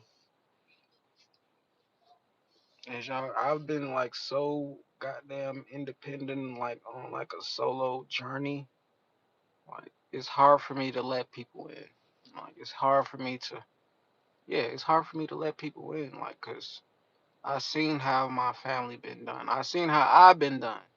Like, so it's not too many genuine people out there. Like, so shout out to Jackie Turner coming through. Like, people be coming in with smiling faces at first, but soon as you do one thing that they don't like, oh, the guns are out.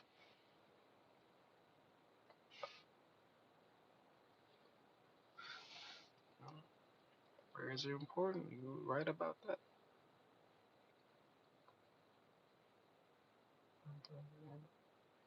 Yeah, that's I heard that. Like, I usually don't be on my shit unless I'm watching like something else. But I know I got a platform. I know I have a voice, and it's important for me to use it. Like, I can't just be in the background. I can't. I'm not supposed to be like that. I'm supposed to be having a panel. I'm supposed to be having a group of people come together to where we can talk and have discussions and create and you know like so how my mom did like I really need to be on that shit really, but I'm just so antisocial and so much of an introvert. It's like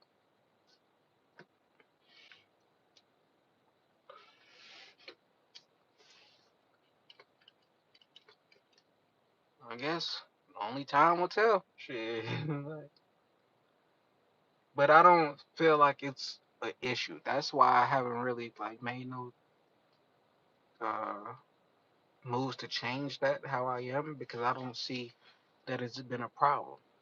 I see when you let people in, that's when the problem comes.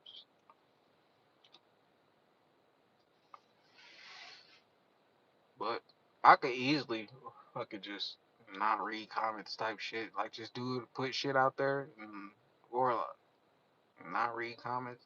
But my shit be positive. As y'all can see, this is a positive conversation. So right now I'm rambling. I don't know what the fuck we talk about. I need y'all to start comments. They look like the comments stopped. But I know y'all still here because there's 74 people here. So what a conversation. And it's probably just my phone that's backing up the comments, and they all gonna probably come at one time. But yeah,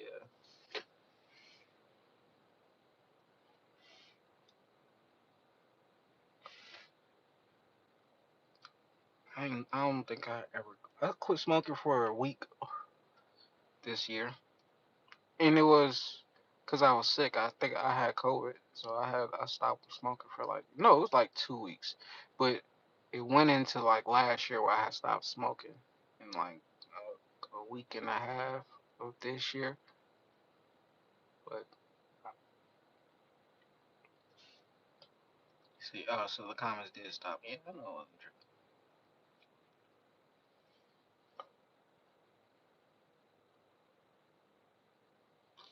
Yeah, you can't just keep watching other people. We all got so much valuable information that we should be sharing, but we spend time thinking about like all the negative shit to why we shouldn't do it. Alright? And it, honestly, I get it. Like I understand why people don't try or they don't try to do YouTube and shit. When you still see stuff that happened like with my brother, you're like, damn, why the fuck would I want to be involved with this shit? It's so fucking toxic and shit. But you gotta remember, you gotta be the light. You gotta be the one that's being positive and shining bright, even if it don't get the views. Like it was a point in time where I was getting on live stream every day, and it'd probably be like 10, 12 people in that motherfucker on a good night.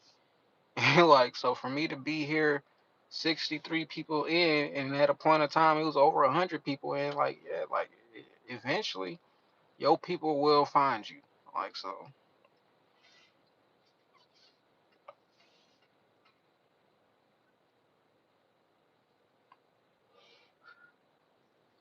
Mhm.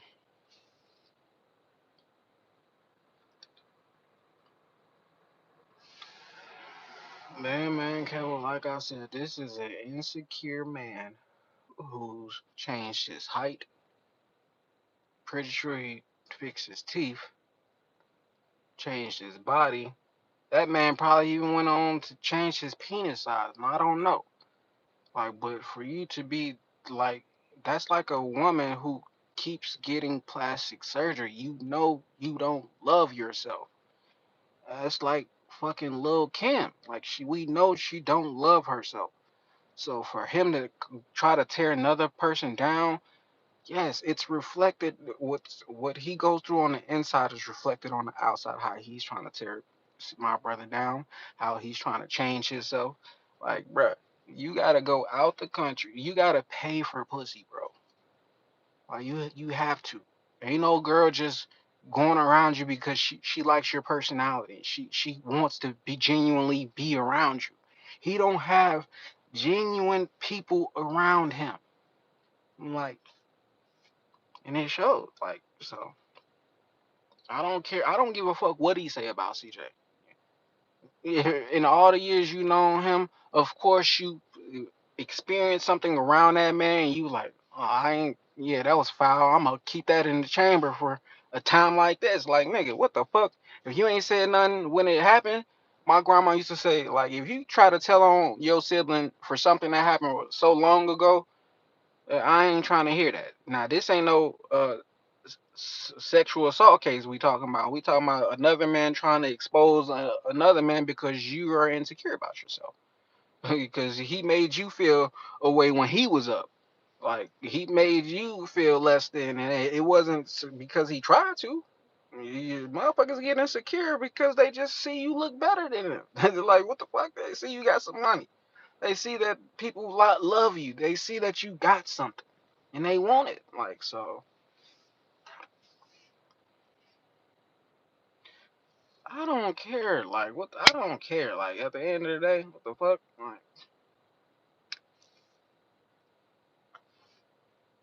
that nigga go do what he gonna do. Let people do what they gonna do. Yeah, we ain't worried about that shit. I hate that I even mentioned that nigga name in my shit. Like, cause the fuck, I don't care.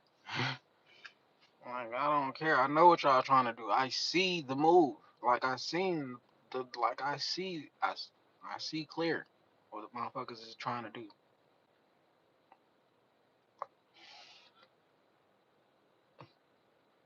Exactly. With all due respect, I do not give a blind fuck.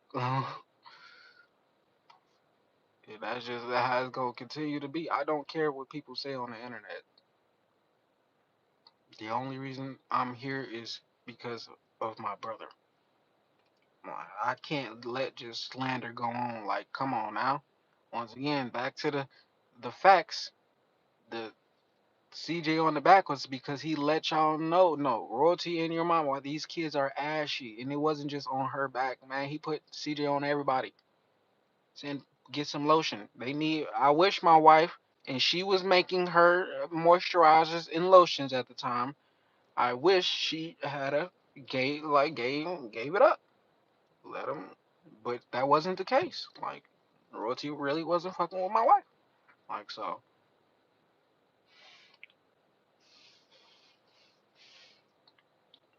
crazy though.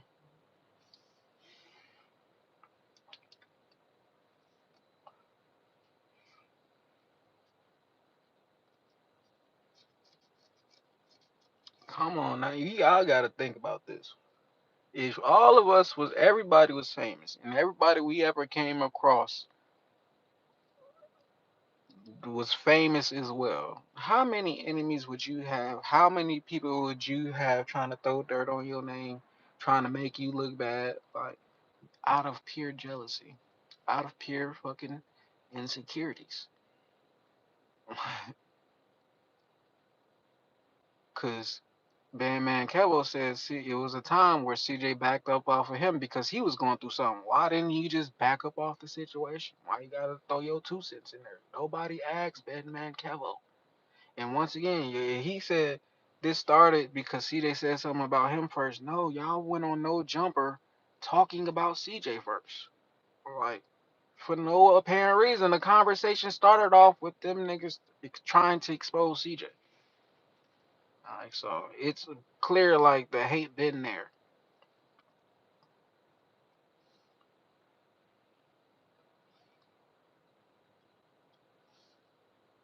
Mm.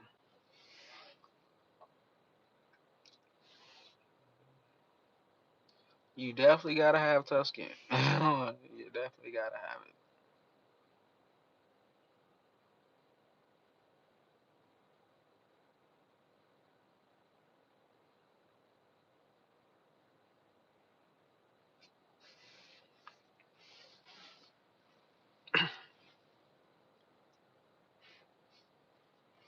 But they just trying to drag this shit out. Like that Drake situation. That shit was dragged the fuck out. So we just need to call Charleston White at this point for Bandman Campbell. Like, what the fuck? We're trying to give me Charleston White number to handle this situation.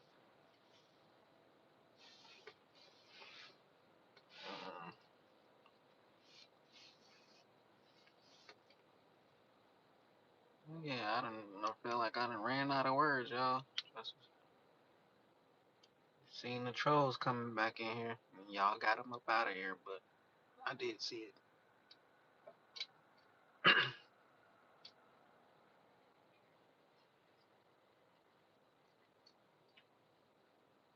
I've been on this mom for 2 hours. Come on now, look at who y'all letting up in here. And they probably always been in here, but the comments slowed down. Um, it's probably about that time to cut it off. I'll probably be back tomorrow. I don't know, or Monday.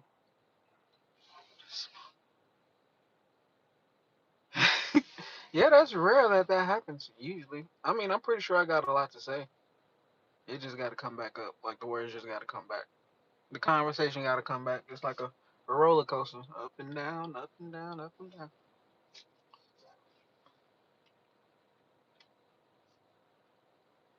That is, we is not gonna let that happen. That's what motherfuckers on the internet just do. Like overall, though, that's why they come together. They're trying to do it collectively. Like they're thinking negative thoughts, and they're sending him negative energy, trying to make him do that. That's why I got to that point. Like, cause too many motherfucking negative people, and not enough positive people.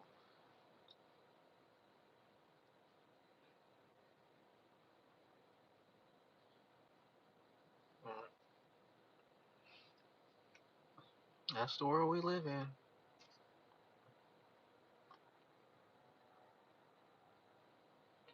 I feel like I'm all talked out.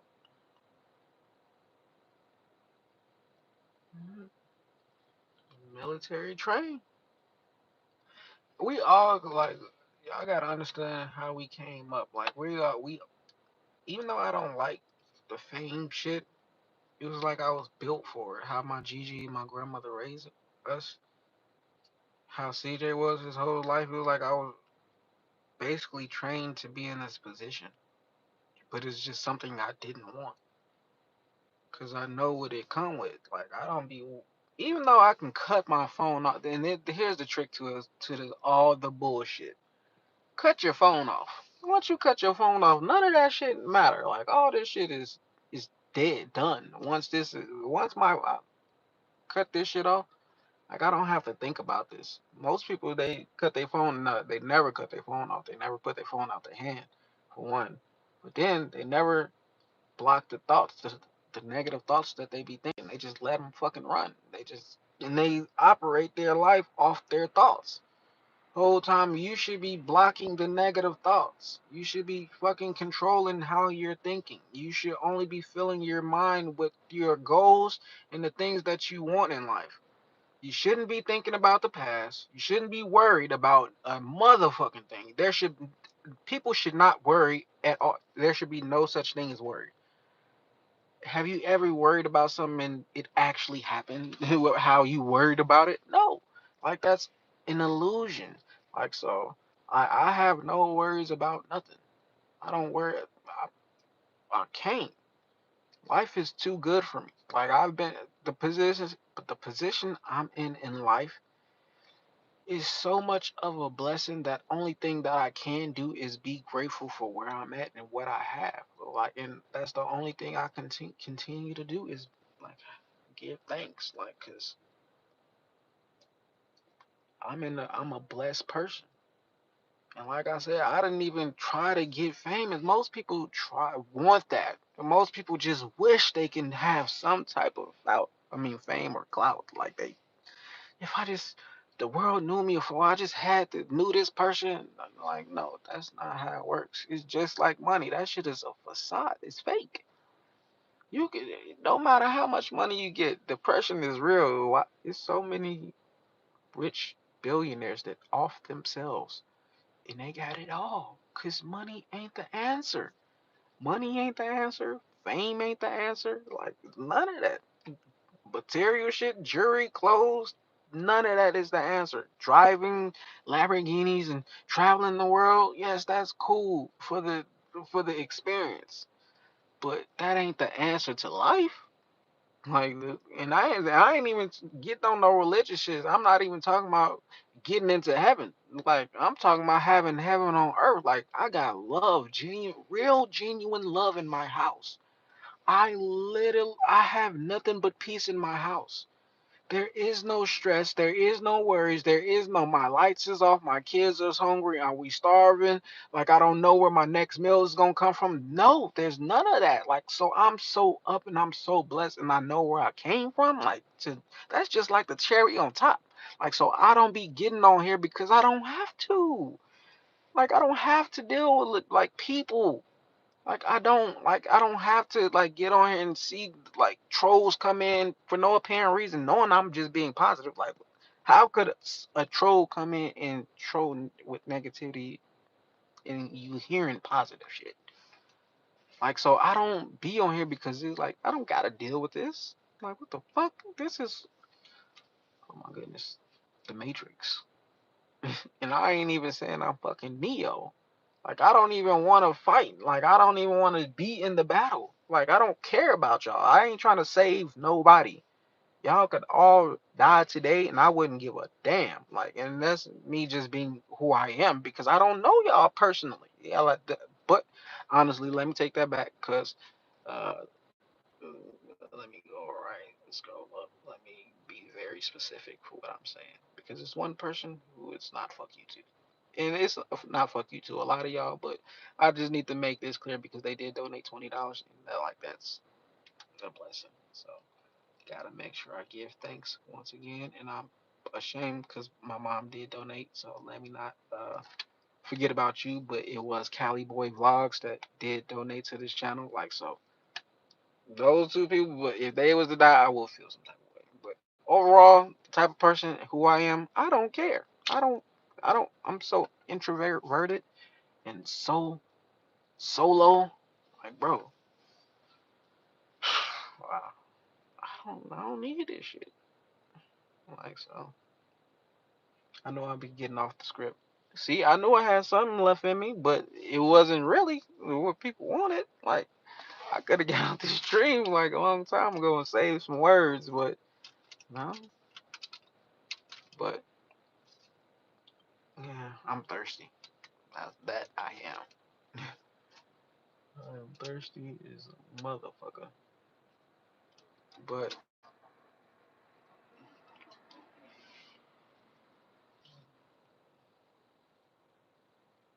yeah, I work too.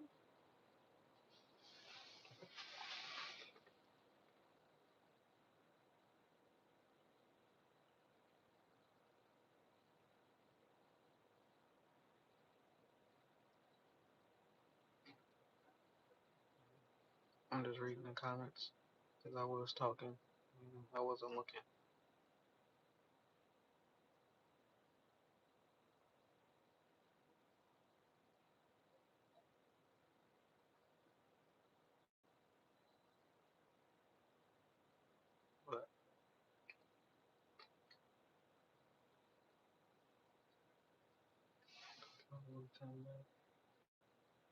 Exactly. They definitely thought that nobody would have his back.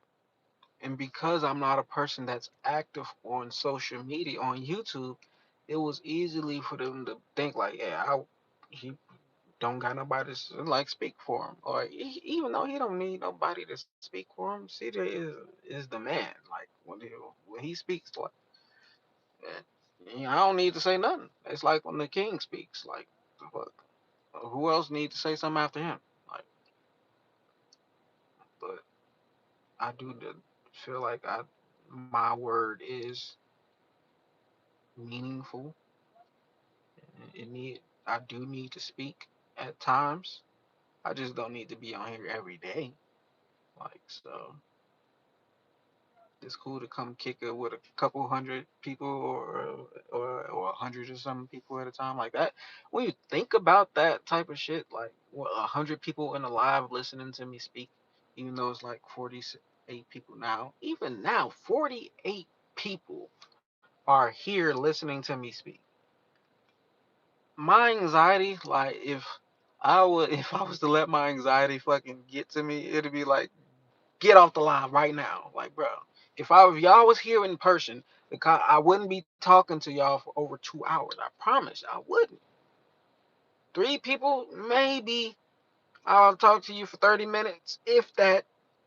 My limit is like one person, like to where I can like have a lengthy conversation with them. But for 49 people, like no, 100 people, my anxiety be out my chest. Uh, yeah, out of here, out of here.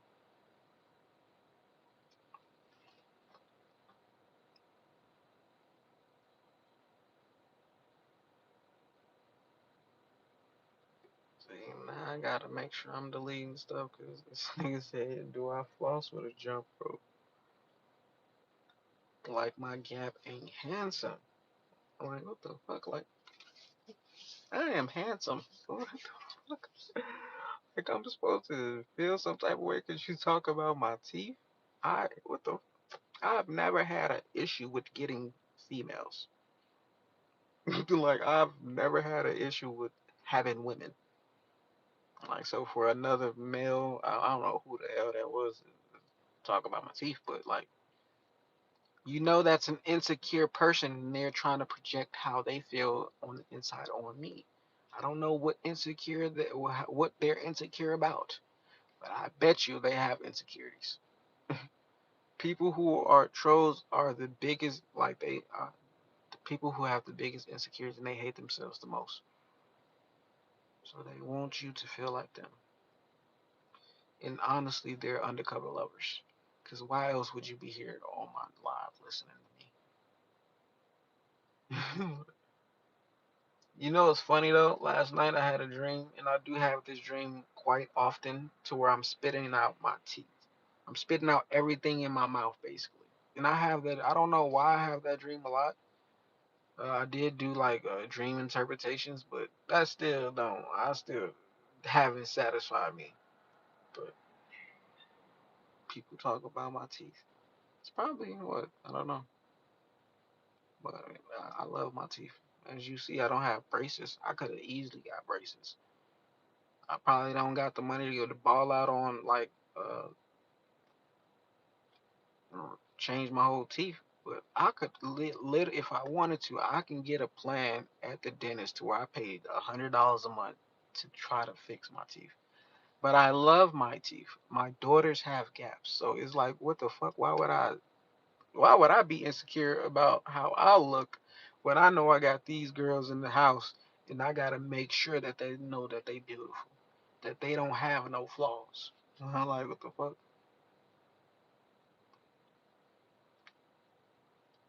I don't need, boo. I don't need you to protect me. I know I'm my teeth good,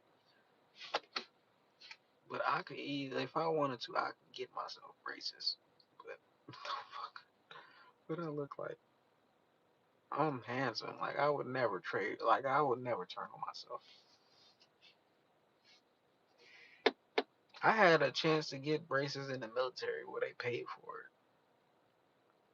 That would have been the time where I would have tried to change myself.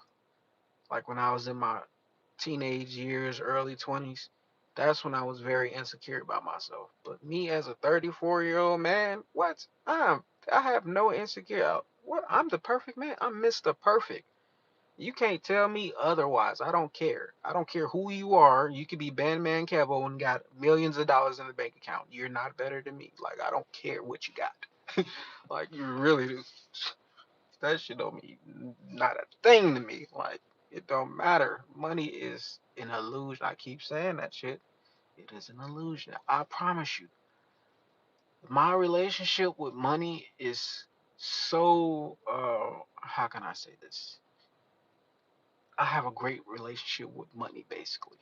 And I'm don't have a broke mindset. But basically, if I need something, if I really need something, the money is there. Every time. If I need something, the money is there. I'm like I said, I don't got a job. I don't work a 9 to 5. But if I need something, the money is there. Like I don't need millions of dollars in my bank account because I don't need stuff like that. I'm not a person who need a lot of stuff to make me feel better about myself. I can have the bare minimum and feel. I'm telling you, I'm the man. I'm fucking Superman. Like in this fucking tee and these sweats, I am the man. I don't have socks on right now. With my J's on, I am the man. Like what the heck?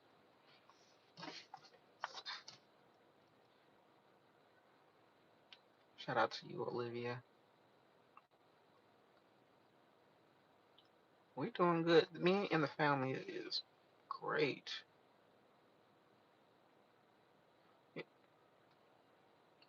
Yeah, my teeth are straight. Yeah, like I don't have crooked teeth. I it's CJ told me that like when I came back around and he like you don't want to fix your teeth. I'm like nah, like I don't like I'm cool with it. I'm okay with it. And he had made a statement. I can't remember what he said, but it did make me think about it. I'm like oh, I never thought about it that way.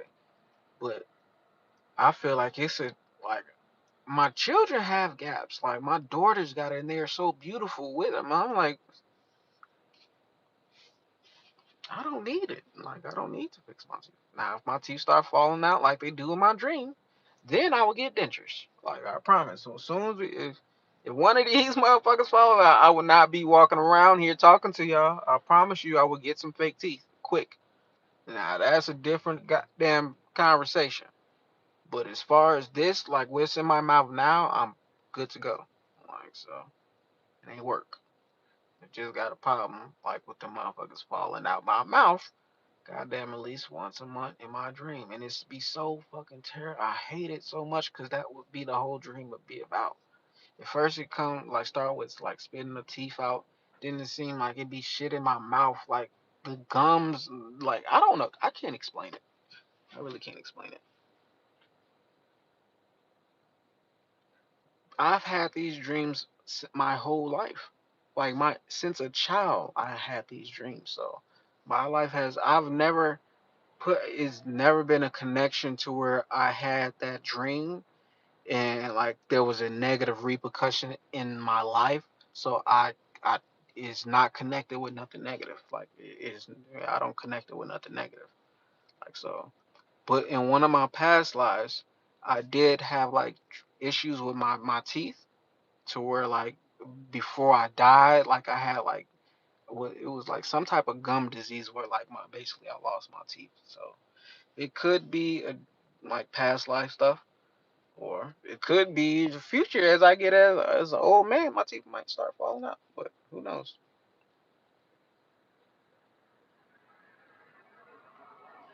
You know what I noticed, Damon Prada?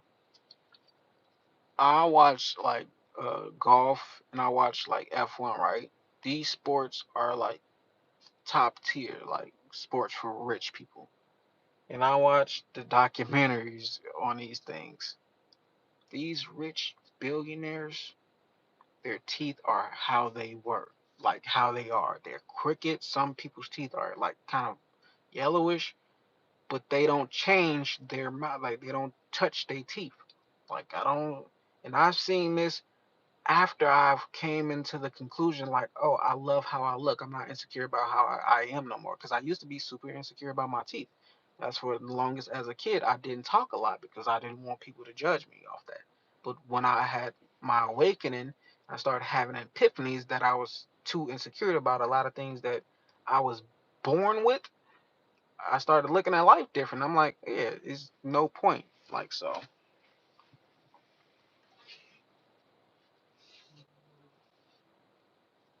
yeah, I have to let my girls know that. Like,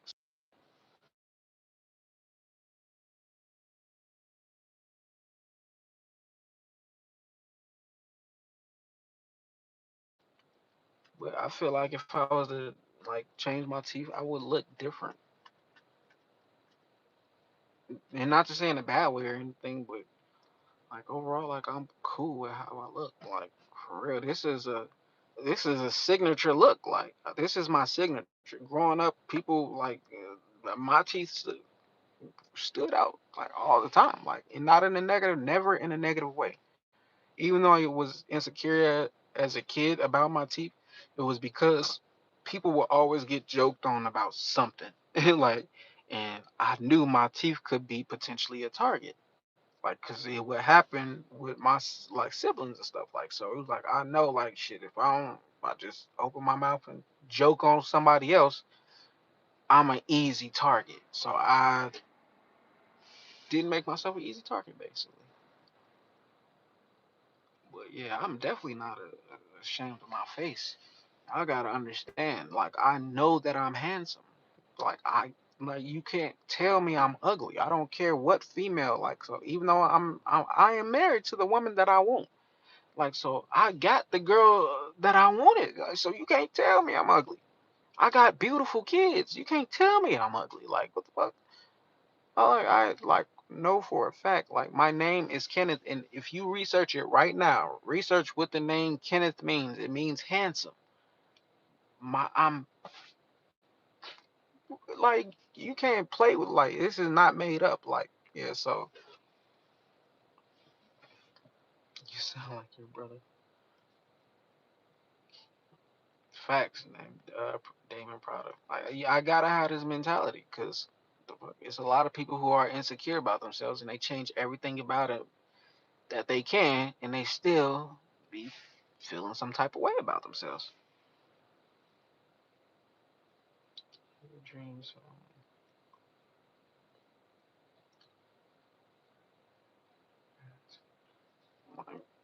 And I know me and Jinx. They say me and Jinx look the most alike. Uh, But yeah, like I've never had an issue growing up getting girls. Like, and I know my wife don't want to hear that shit, but overall, like, yeah, the fuck, I never had a problem. So I know that I don't need a lot of money to be happy in a relationship with a woman. Like, cause we been broke. Like, we been through the gutter. Like, we been up and down. We been through everything together. Like, so I know what I have is real, genuine love. Like, I don't have to question that.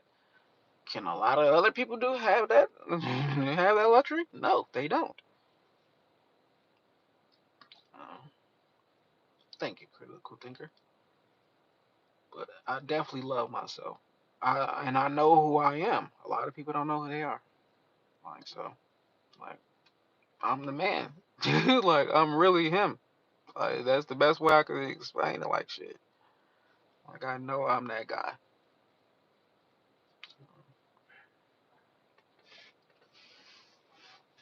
But you'll have a troll that comes in and try to throw shade at my teeth, not knowing like, nigga, what? These are the money makers. I could create a show called The Gap Family. Like, what the fuck? Do you not hear? Like, what the fuck? I could trademark my look overall. Like, what the? There could be a cartoon right now with me as the main character with the gap. I don't care if it's bigger than this. Like, it can stand out as much as it can. Like, the fuck? I would want that shit to stand out. And I want that. I would want that character to be just as intelligent as me, just with the same mindset as me. Like so, If you got that character, you can't lose. What the fuck? You can't lose. Goddamn. Clearly, if this is the Matrix, I'm Morpheus. Clearly, like, goddamn it. Like, told y'all, if this is the Matrix, I'm goddamn Morpheus. So, gotta think, like,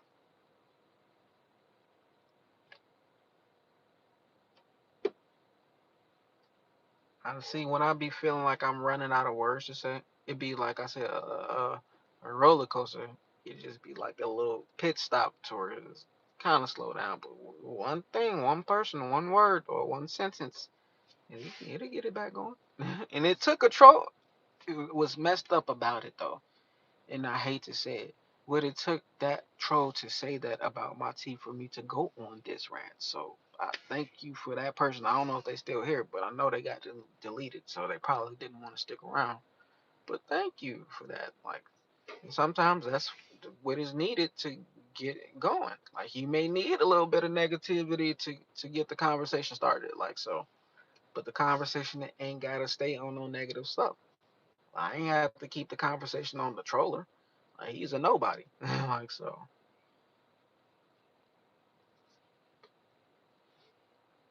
what's this channel about? I really couldn't tell you what this channel is about. I done tried everything from goddamn books, audiobooks. I done even got a couple meditation videos on my page. So I got videos talking about celebrities, videos talking about me in cybersecurity school. Yeah, I done did. Basically, this is my life. Honestly, my life. Anything I'm interested in, anything I want to talk about, it'd be some random shit.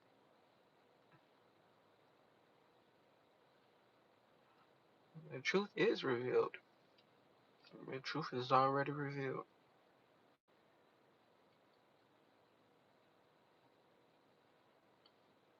Exactly, critical thinker. I've seen ugly people get wherever they want because of their confidence. And I've seen people who I thought didn't look good to my eye because they had confidence about themselves. I was able to look past what I thought was ugly. So, confidence works, and I don't really need confidence because when I was a kid, I didn't too much have confidence because I was insecure about my teeth, but I never had an issue with having girlfriends. So I knew that my teeth wasn't holding me back as far as like my looks. I just wish like sometimes when I was a kid, I'm like, man, if I had perfect teeth, then nobody could stop me. I wouldn't have to be quiet. But if I wasn't quiet in school, I would have been a total different person. I'd have been like probably like more like CJ. If I didn't wasn't insecure about my teeth, I would have been more like him, more talkative, more like outspoken, and who knows if that would have benefited me as a child. Like, so now I'm not like, yeah, I don't have insecurities about anything. So that's just one thing that I don't have to think about or worry about. Like, shit.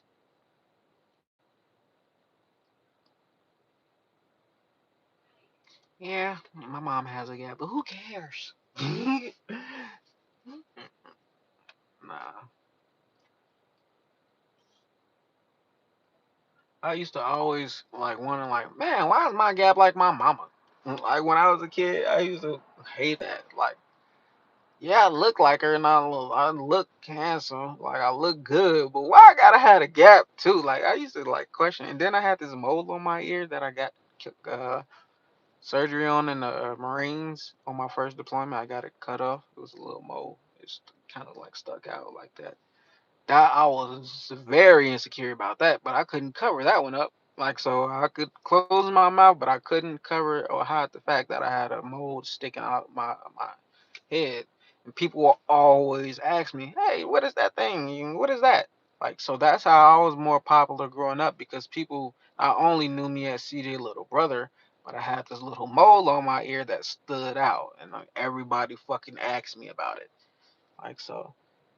Man, yeah, I used to hate that shit.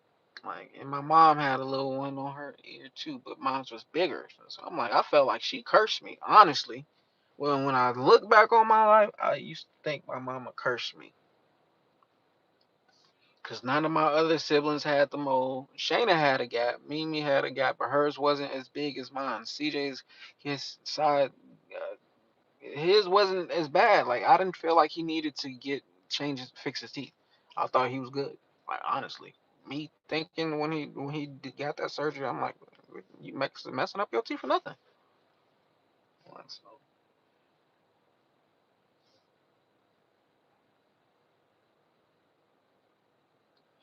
yeah, Michael Strahan had it. I remember he had did a prank to where the people thought he had closed his gap, but he didn't. And I respect that. Like I respect people who don't close their gap. I lose respect for you once you do that shit. Keisha Cole, she used to have a beautiful gap. Once she closed that gap, her career fell off. And any other person who closed their gap, I'm pretty sure they career fell off. Lawrence Fishburne kept his. Like so.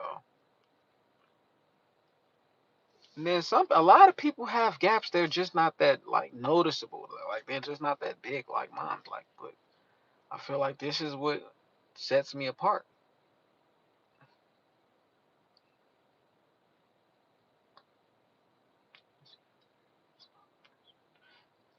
Mhm.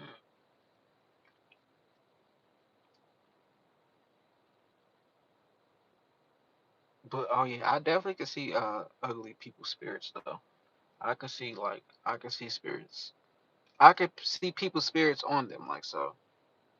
Even though sometimes some people have pretty faces, like they I could see sometimes like they got like a demonic fucking spirit lingering around. Cause a lot of times it don't be that the person is demonic, is they got something attached to them that's demonic. Like so, very few often or very rarely do you see somebody who is actually a demonic fucking being.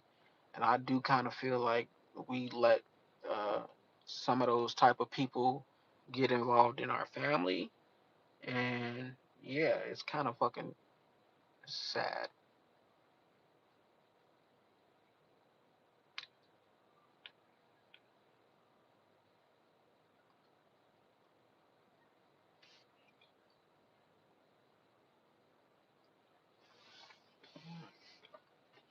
Make sure y'all hit that thumbs up button though if you haven't already. What's narcissistic energy? Like if people saying how I feel about myself and the things that I just said are narcissistic, yeah, once again, y'all gotta do some block work. As soon as I said that, they deleted the message.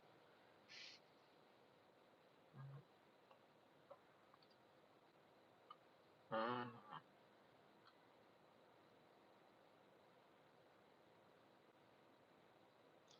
Oh. Mm. But sometimes in this world, you gotta be selfish. And that does seem to be kind of narcissistic if you look at it from one other person's perspective. But so you gotta put yourself first. And if you don't, you stay putting other people before you. Or at the end of the day, you ain't gonna have nobody to. You ain't gonna beat nobody. You're not gonna have any type of value. You're not gonna have any type of love, or you don't have nothing.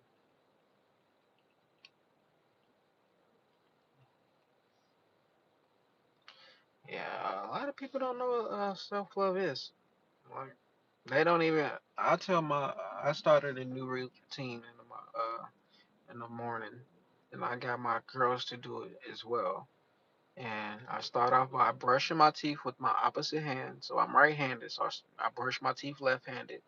Then I look in the mirror and I stare myself in the eyes, and I tell myself I love you 10 times. Then I do 25 like not exaggerated breaths, but like I these oxygen exercises to get the oxygen in my body. So it goes like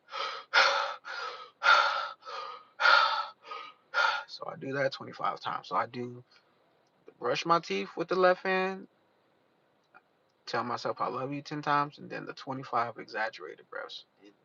That gets the energy flowing and going. it helps.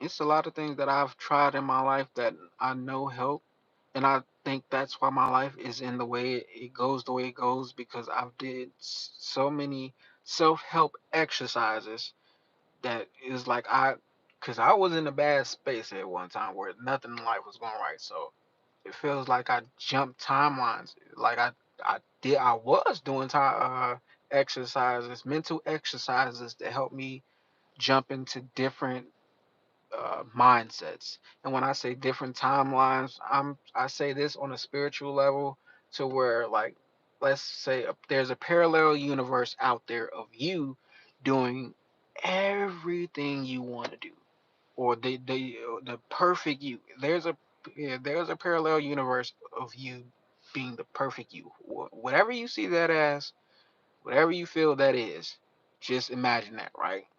And then you got a parallel universe where that may be where you not the best version of yourself. Is you worse off than what you are now? Like so, me, I've done exercises to where I was timeline jumping into these parallel universes where I see myself in the best way. And for me to be in this position in life now is like I feel like they mentally they work. Like and it may not work for somebody who don't believe in some shit like that, because once again, like that's your mind.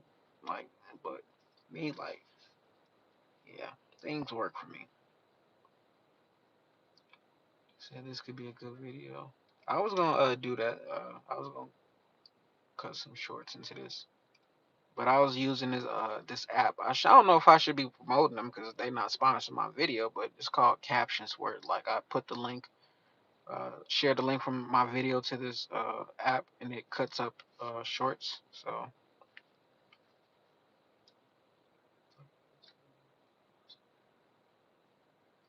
I've been depressed, but I didn't know I was going through depression at the time. When I was, well, yeah, when I had first got out the military and I was damn near homeless and shit, and like I was having to sleep on people's couches and shit.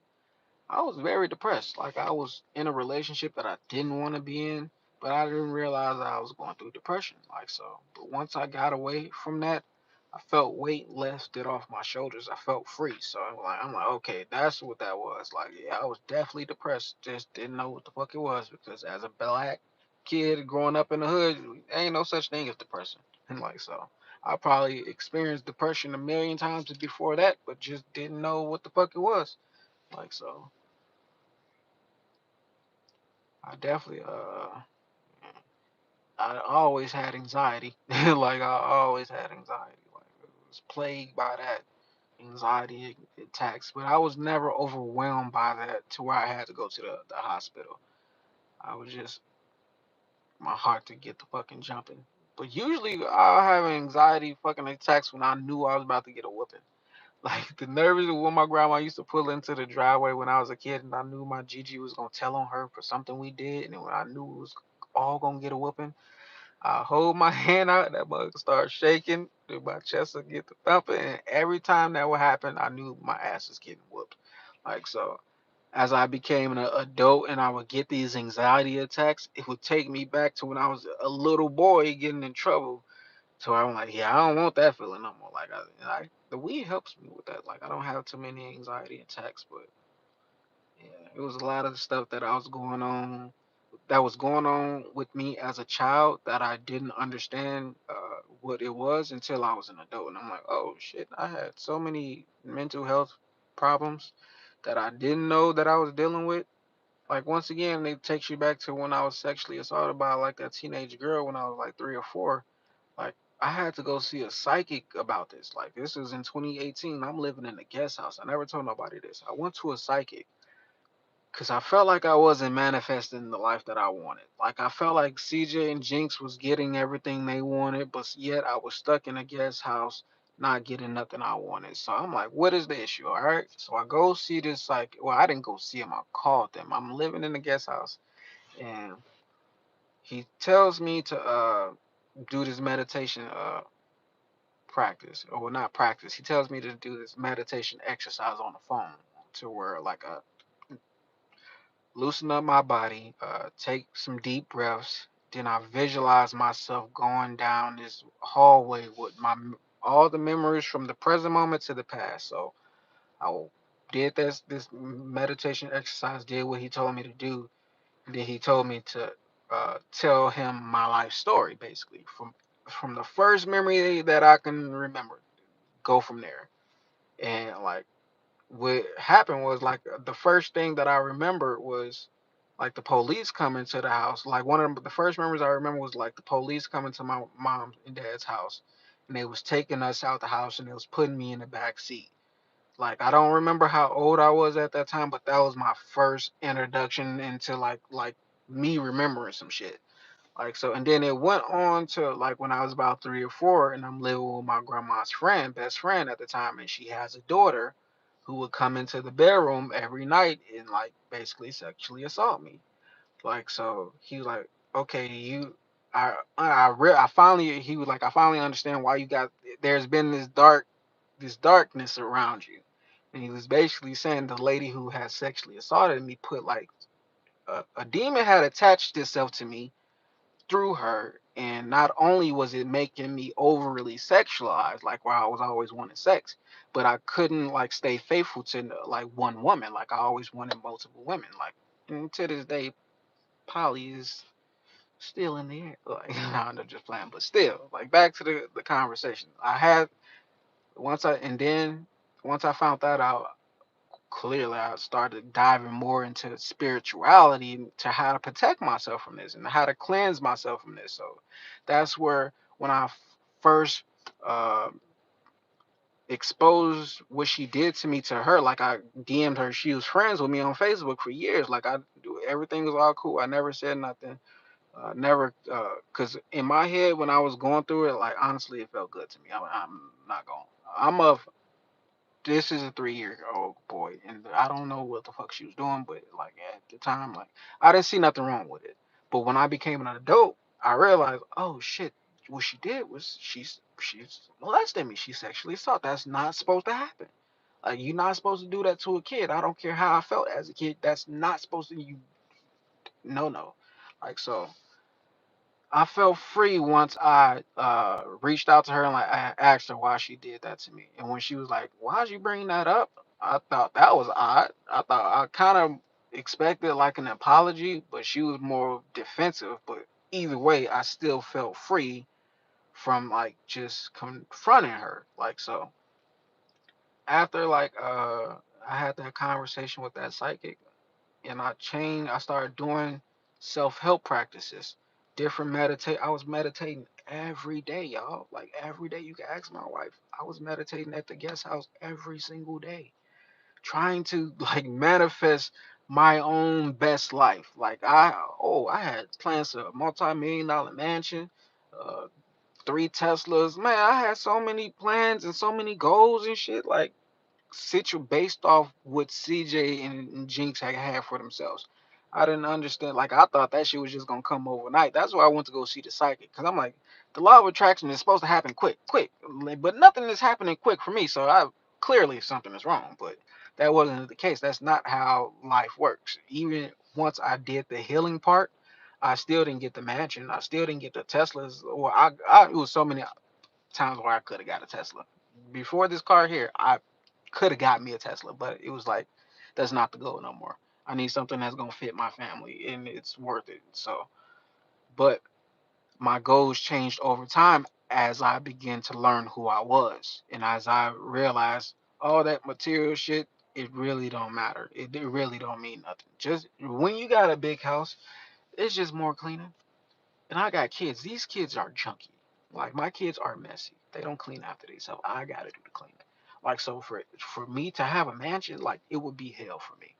Like so I didn't understand that when I was living in So Cool Land. I'm like, I want my own So Cool Land. Like so I didn't get it. Like so and I didn't understand like you gotta work for that as well. Not only is manifestation is wanting something or visualizing it and like work, but you gotta work towards it. Like you gotta believe it and work towards it and never give up on your goals.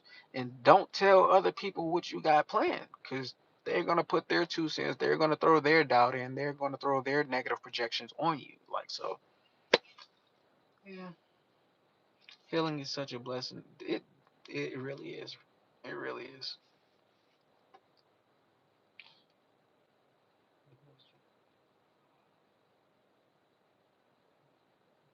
Thank you, Olivia.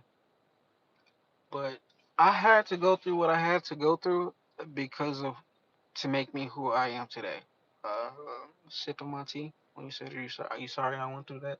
I went through that because I had to go through that. It was all to make, like I said, to make me who I was. Because we got past lives, y'all. Like we've done things in the past, and like there's karma that we got to pay for even as children. Like so even though like me in my past life I never slept with a younger kid like the lady did to me.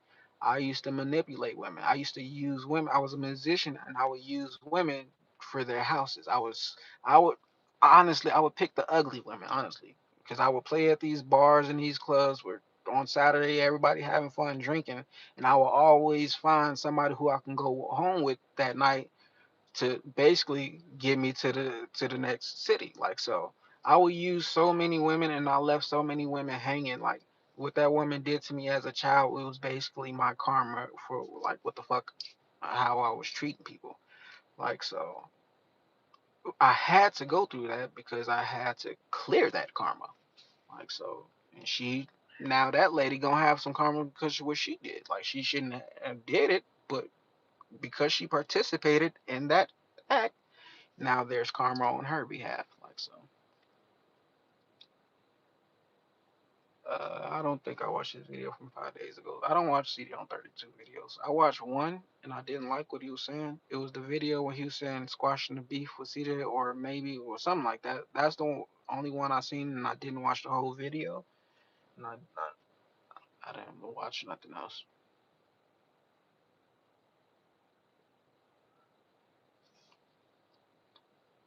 He said, "Have I talked to CJ?" Of course I did. Didn't you see his video? His last video? He said we had a conversation. But no, I talked. Of course, like, I wouldn't be making these videos, or not this one, but I wouldn't have made the first video if I didn't talk to him about that first. Like I wouldn't have just came out and said nothing. But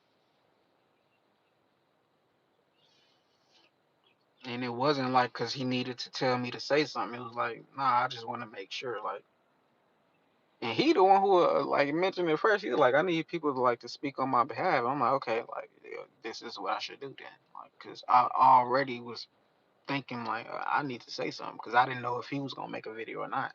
And at the time, he didn't even see nothing.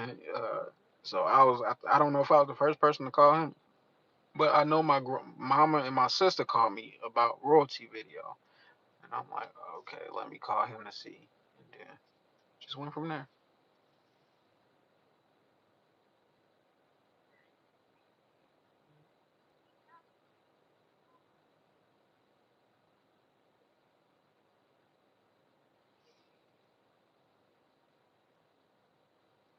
But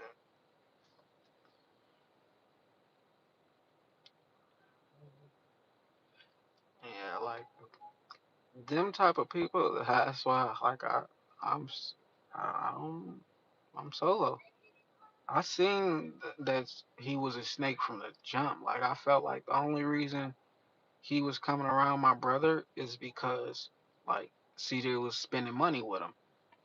Like so, when somebody putting money in your pockets, it's always gonna be love. But once that stop, oh yeah, that's when all bets are off. And I felt that years ago. But me and CJ wasn't talking at the time, so it was like I didn't say nothing. I actually made a goddamn Facebook post. That's what I did, but I don't know when I said it. But it'll pop up in my memories. But and then the next time it pop up, I'm gonna make sure I share what I had said in reference to CJ. But it was about like people only being your friend when you spend the money with them.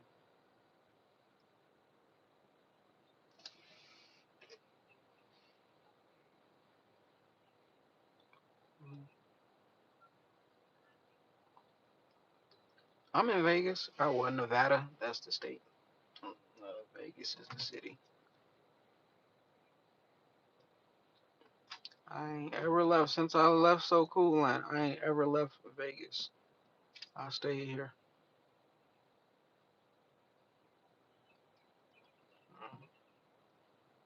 But I've been on this mug for a minute, y'all. For a minute, y'all. I'm gonna have to end this stream. I'm gonna have to end it, y'all. Unless I get 250 likes in the next 5 minutes, then I'll stay on for a little bit longer. But if not, and I feel like 5 minutes is long. It's extra long because I don't know what I'm gonna talk about. So if one person liked it, see Sharon, and now you gonna talk about hello Ken? Like what?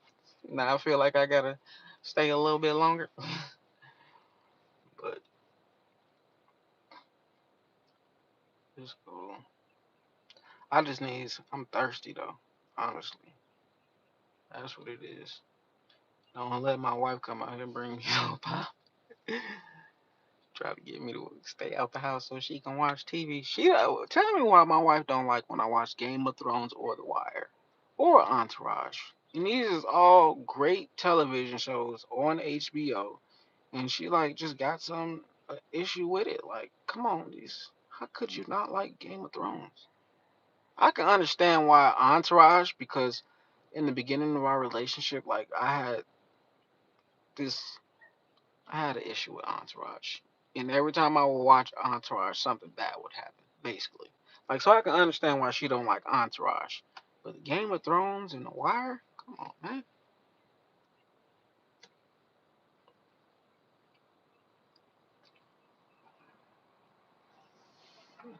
See, yeah, so sip it on your tea. If I cut in the live, you could always just start from the beginning. Like, and it'd be just like I'm on here right now. The last episode is fucking yeah. Now, I'll say the last season of Game of Thrones. I ain't gonna say it ruined it for me, but I do feel like they could have did a lot way better than that. Even with the House of the Dragon, the last season, the House of the Dragon was trash, but they butchered the fuck out of Game of Thrones season 8. Not only did you let Jon Snow kill Daenerys, that was one issue. What else happened in goddamn the whole Night King, Night Walker, whatever the fuck he is? How did you build this man up for 8 seasons and him and Jon Snow don't fight? Like, why the fuck did you bring Jon Snow back for? This man did absolutely nothing when you resurrected this man. Like, it was very pointless that y'all did that. And then, oh my god, it was a lot that went on. It was a lot that pissed me off in goddamn Game of Thrones.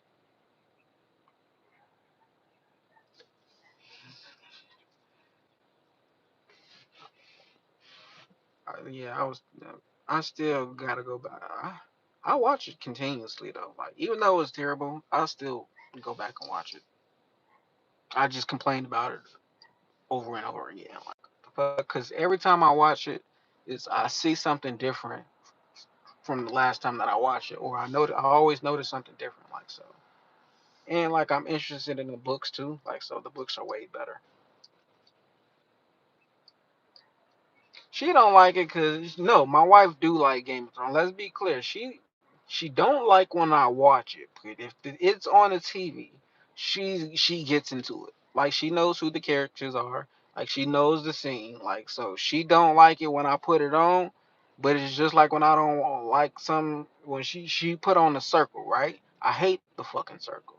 But I'll get into watching the circle when it's on the TV, and I'm like, why is these motherfuckers making these dumb ass choices? Like, what the fuck? The last season she watched, oh my goodness, I wanted to fucking scream. Oh yeah, don't get me started with unsolved. You ain't have to play that. You ain't put that on the TV in a while, but unsolved mysteries. Don't. I don't even want to get into that. Like, don't put that on the TV. I don't want to watch it. Period. I don't want to hear the intro, the outro. I don't want to hear the dude voice who narrates the show. Like everything about that show, like gives me the fucking ick. You know. I hate the circle, especially the last season. How the black dude chose the white dude who eliminated him. Like, and that's when I said, cut this shit off. I ain't got time for this. I ain't got time for this. You said why? And I ain't why on the what? The circle is so goddamn. I know it's scripted. Like I know they choose people to act certain ways, and they keep those people on to the end. Like I understand that, but the fact, like, bruh, like, come on. I don't like it because they make dumb choices. They make stupid choices. What's the black dude name that didn't choose the Deja, the black girl to be the thing? I know y'all watched that shit, so y'all know what I'm talking about. And then when the show ended, them motherfuckers started popping up on my TikTok. Like I've been following these motherfuckers. I don't care about these people, and like yeah, it just pissed me off overall. That's just one of the shows. Like that's just one of the shows. Like, but ask her why she don't like The Wire. Hmm? Ain't no reason. That's a great show. I feel like when I watch The Wire, I get immersed into the goddamn scene in the movie or the show. I feel like I'm there.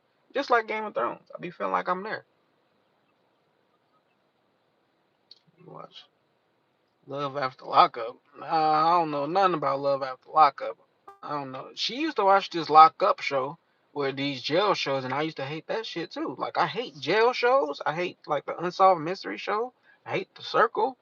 Like it's certain things that she watched is cool, but like those, it's certain shows that's a no go, and she know. But that's why it's. I think that's why she says she don't like The Wire because it's not that she don't like it. It's just the whole fact that she has to have a show that she don't like because I have those shows that I don't like of hers. So it's like a psychology thing, mental psychology. 60 days in is terrible. Cause why would you put yourself in jail? Why would you do that for 60 days? And then there was one dude who wants to stay in there longer. And he got actually involved with this shit. I'm like, bro, I knew he was a criminal this whole time. But oh yeah, y'all, it's been 5 minutes up and we didn't reach 250 likes. So I'm gonna have to keep my word and I'm gonna have to hit you guys later. But I do feel bad because So Evo did like make it known like uh, y'all should be hitting that like button, and one person did like it. I started watching Love and Hip Hop after like the season one in Atlanta. I said this shit is fucking toxic, and that was before I woke up too. Like I just felt like that shit was too much. It was way too much, and I was not with it. But we did this one for quite a while, about 3 hours. Like raw dogged it. Well, I had one blunt, so I got me halfway through. But now y'all starting to like it. Now y'all starting to like it. But, I'll be back, y'all. I ain't gonna leave y'all hanging. I ain't gonna just leave y'all with my mama and my brother. I'm gonna come back. But I love you guys. Even though I talk some shit, I still love you guys for coming and kicking with me. It's 3 hours out y'all time. Like y'all could have been doing anything else, but y'all came and kicked it with me. So I really do appreciate that. Yeah. Cali Vlogs, I appreciate the $20. My mom donating the 19.99. I love you for that. So, but yeah, anything on VH1, that's a no. I don't do no VH1 no more. That shit too toxic. Anything on Zeus Network, I've never watched that. So let me stop yapping before it actually gets to 250 likes, and then I feel like I gotta stay longer. But peace, y'all.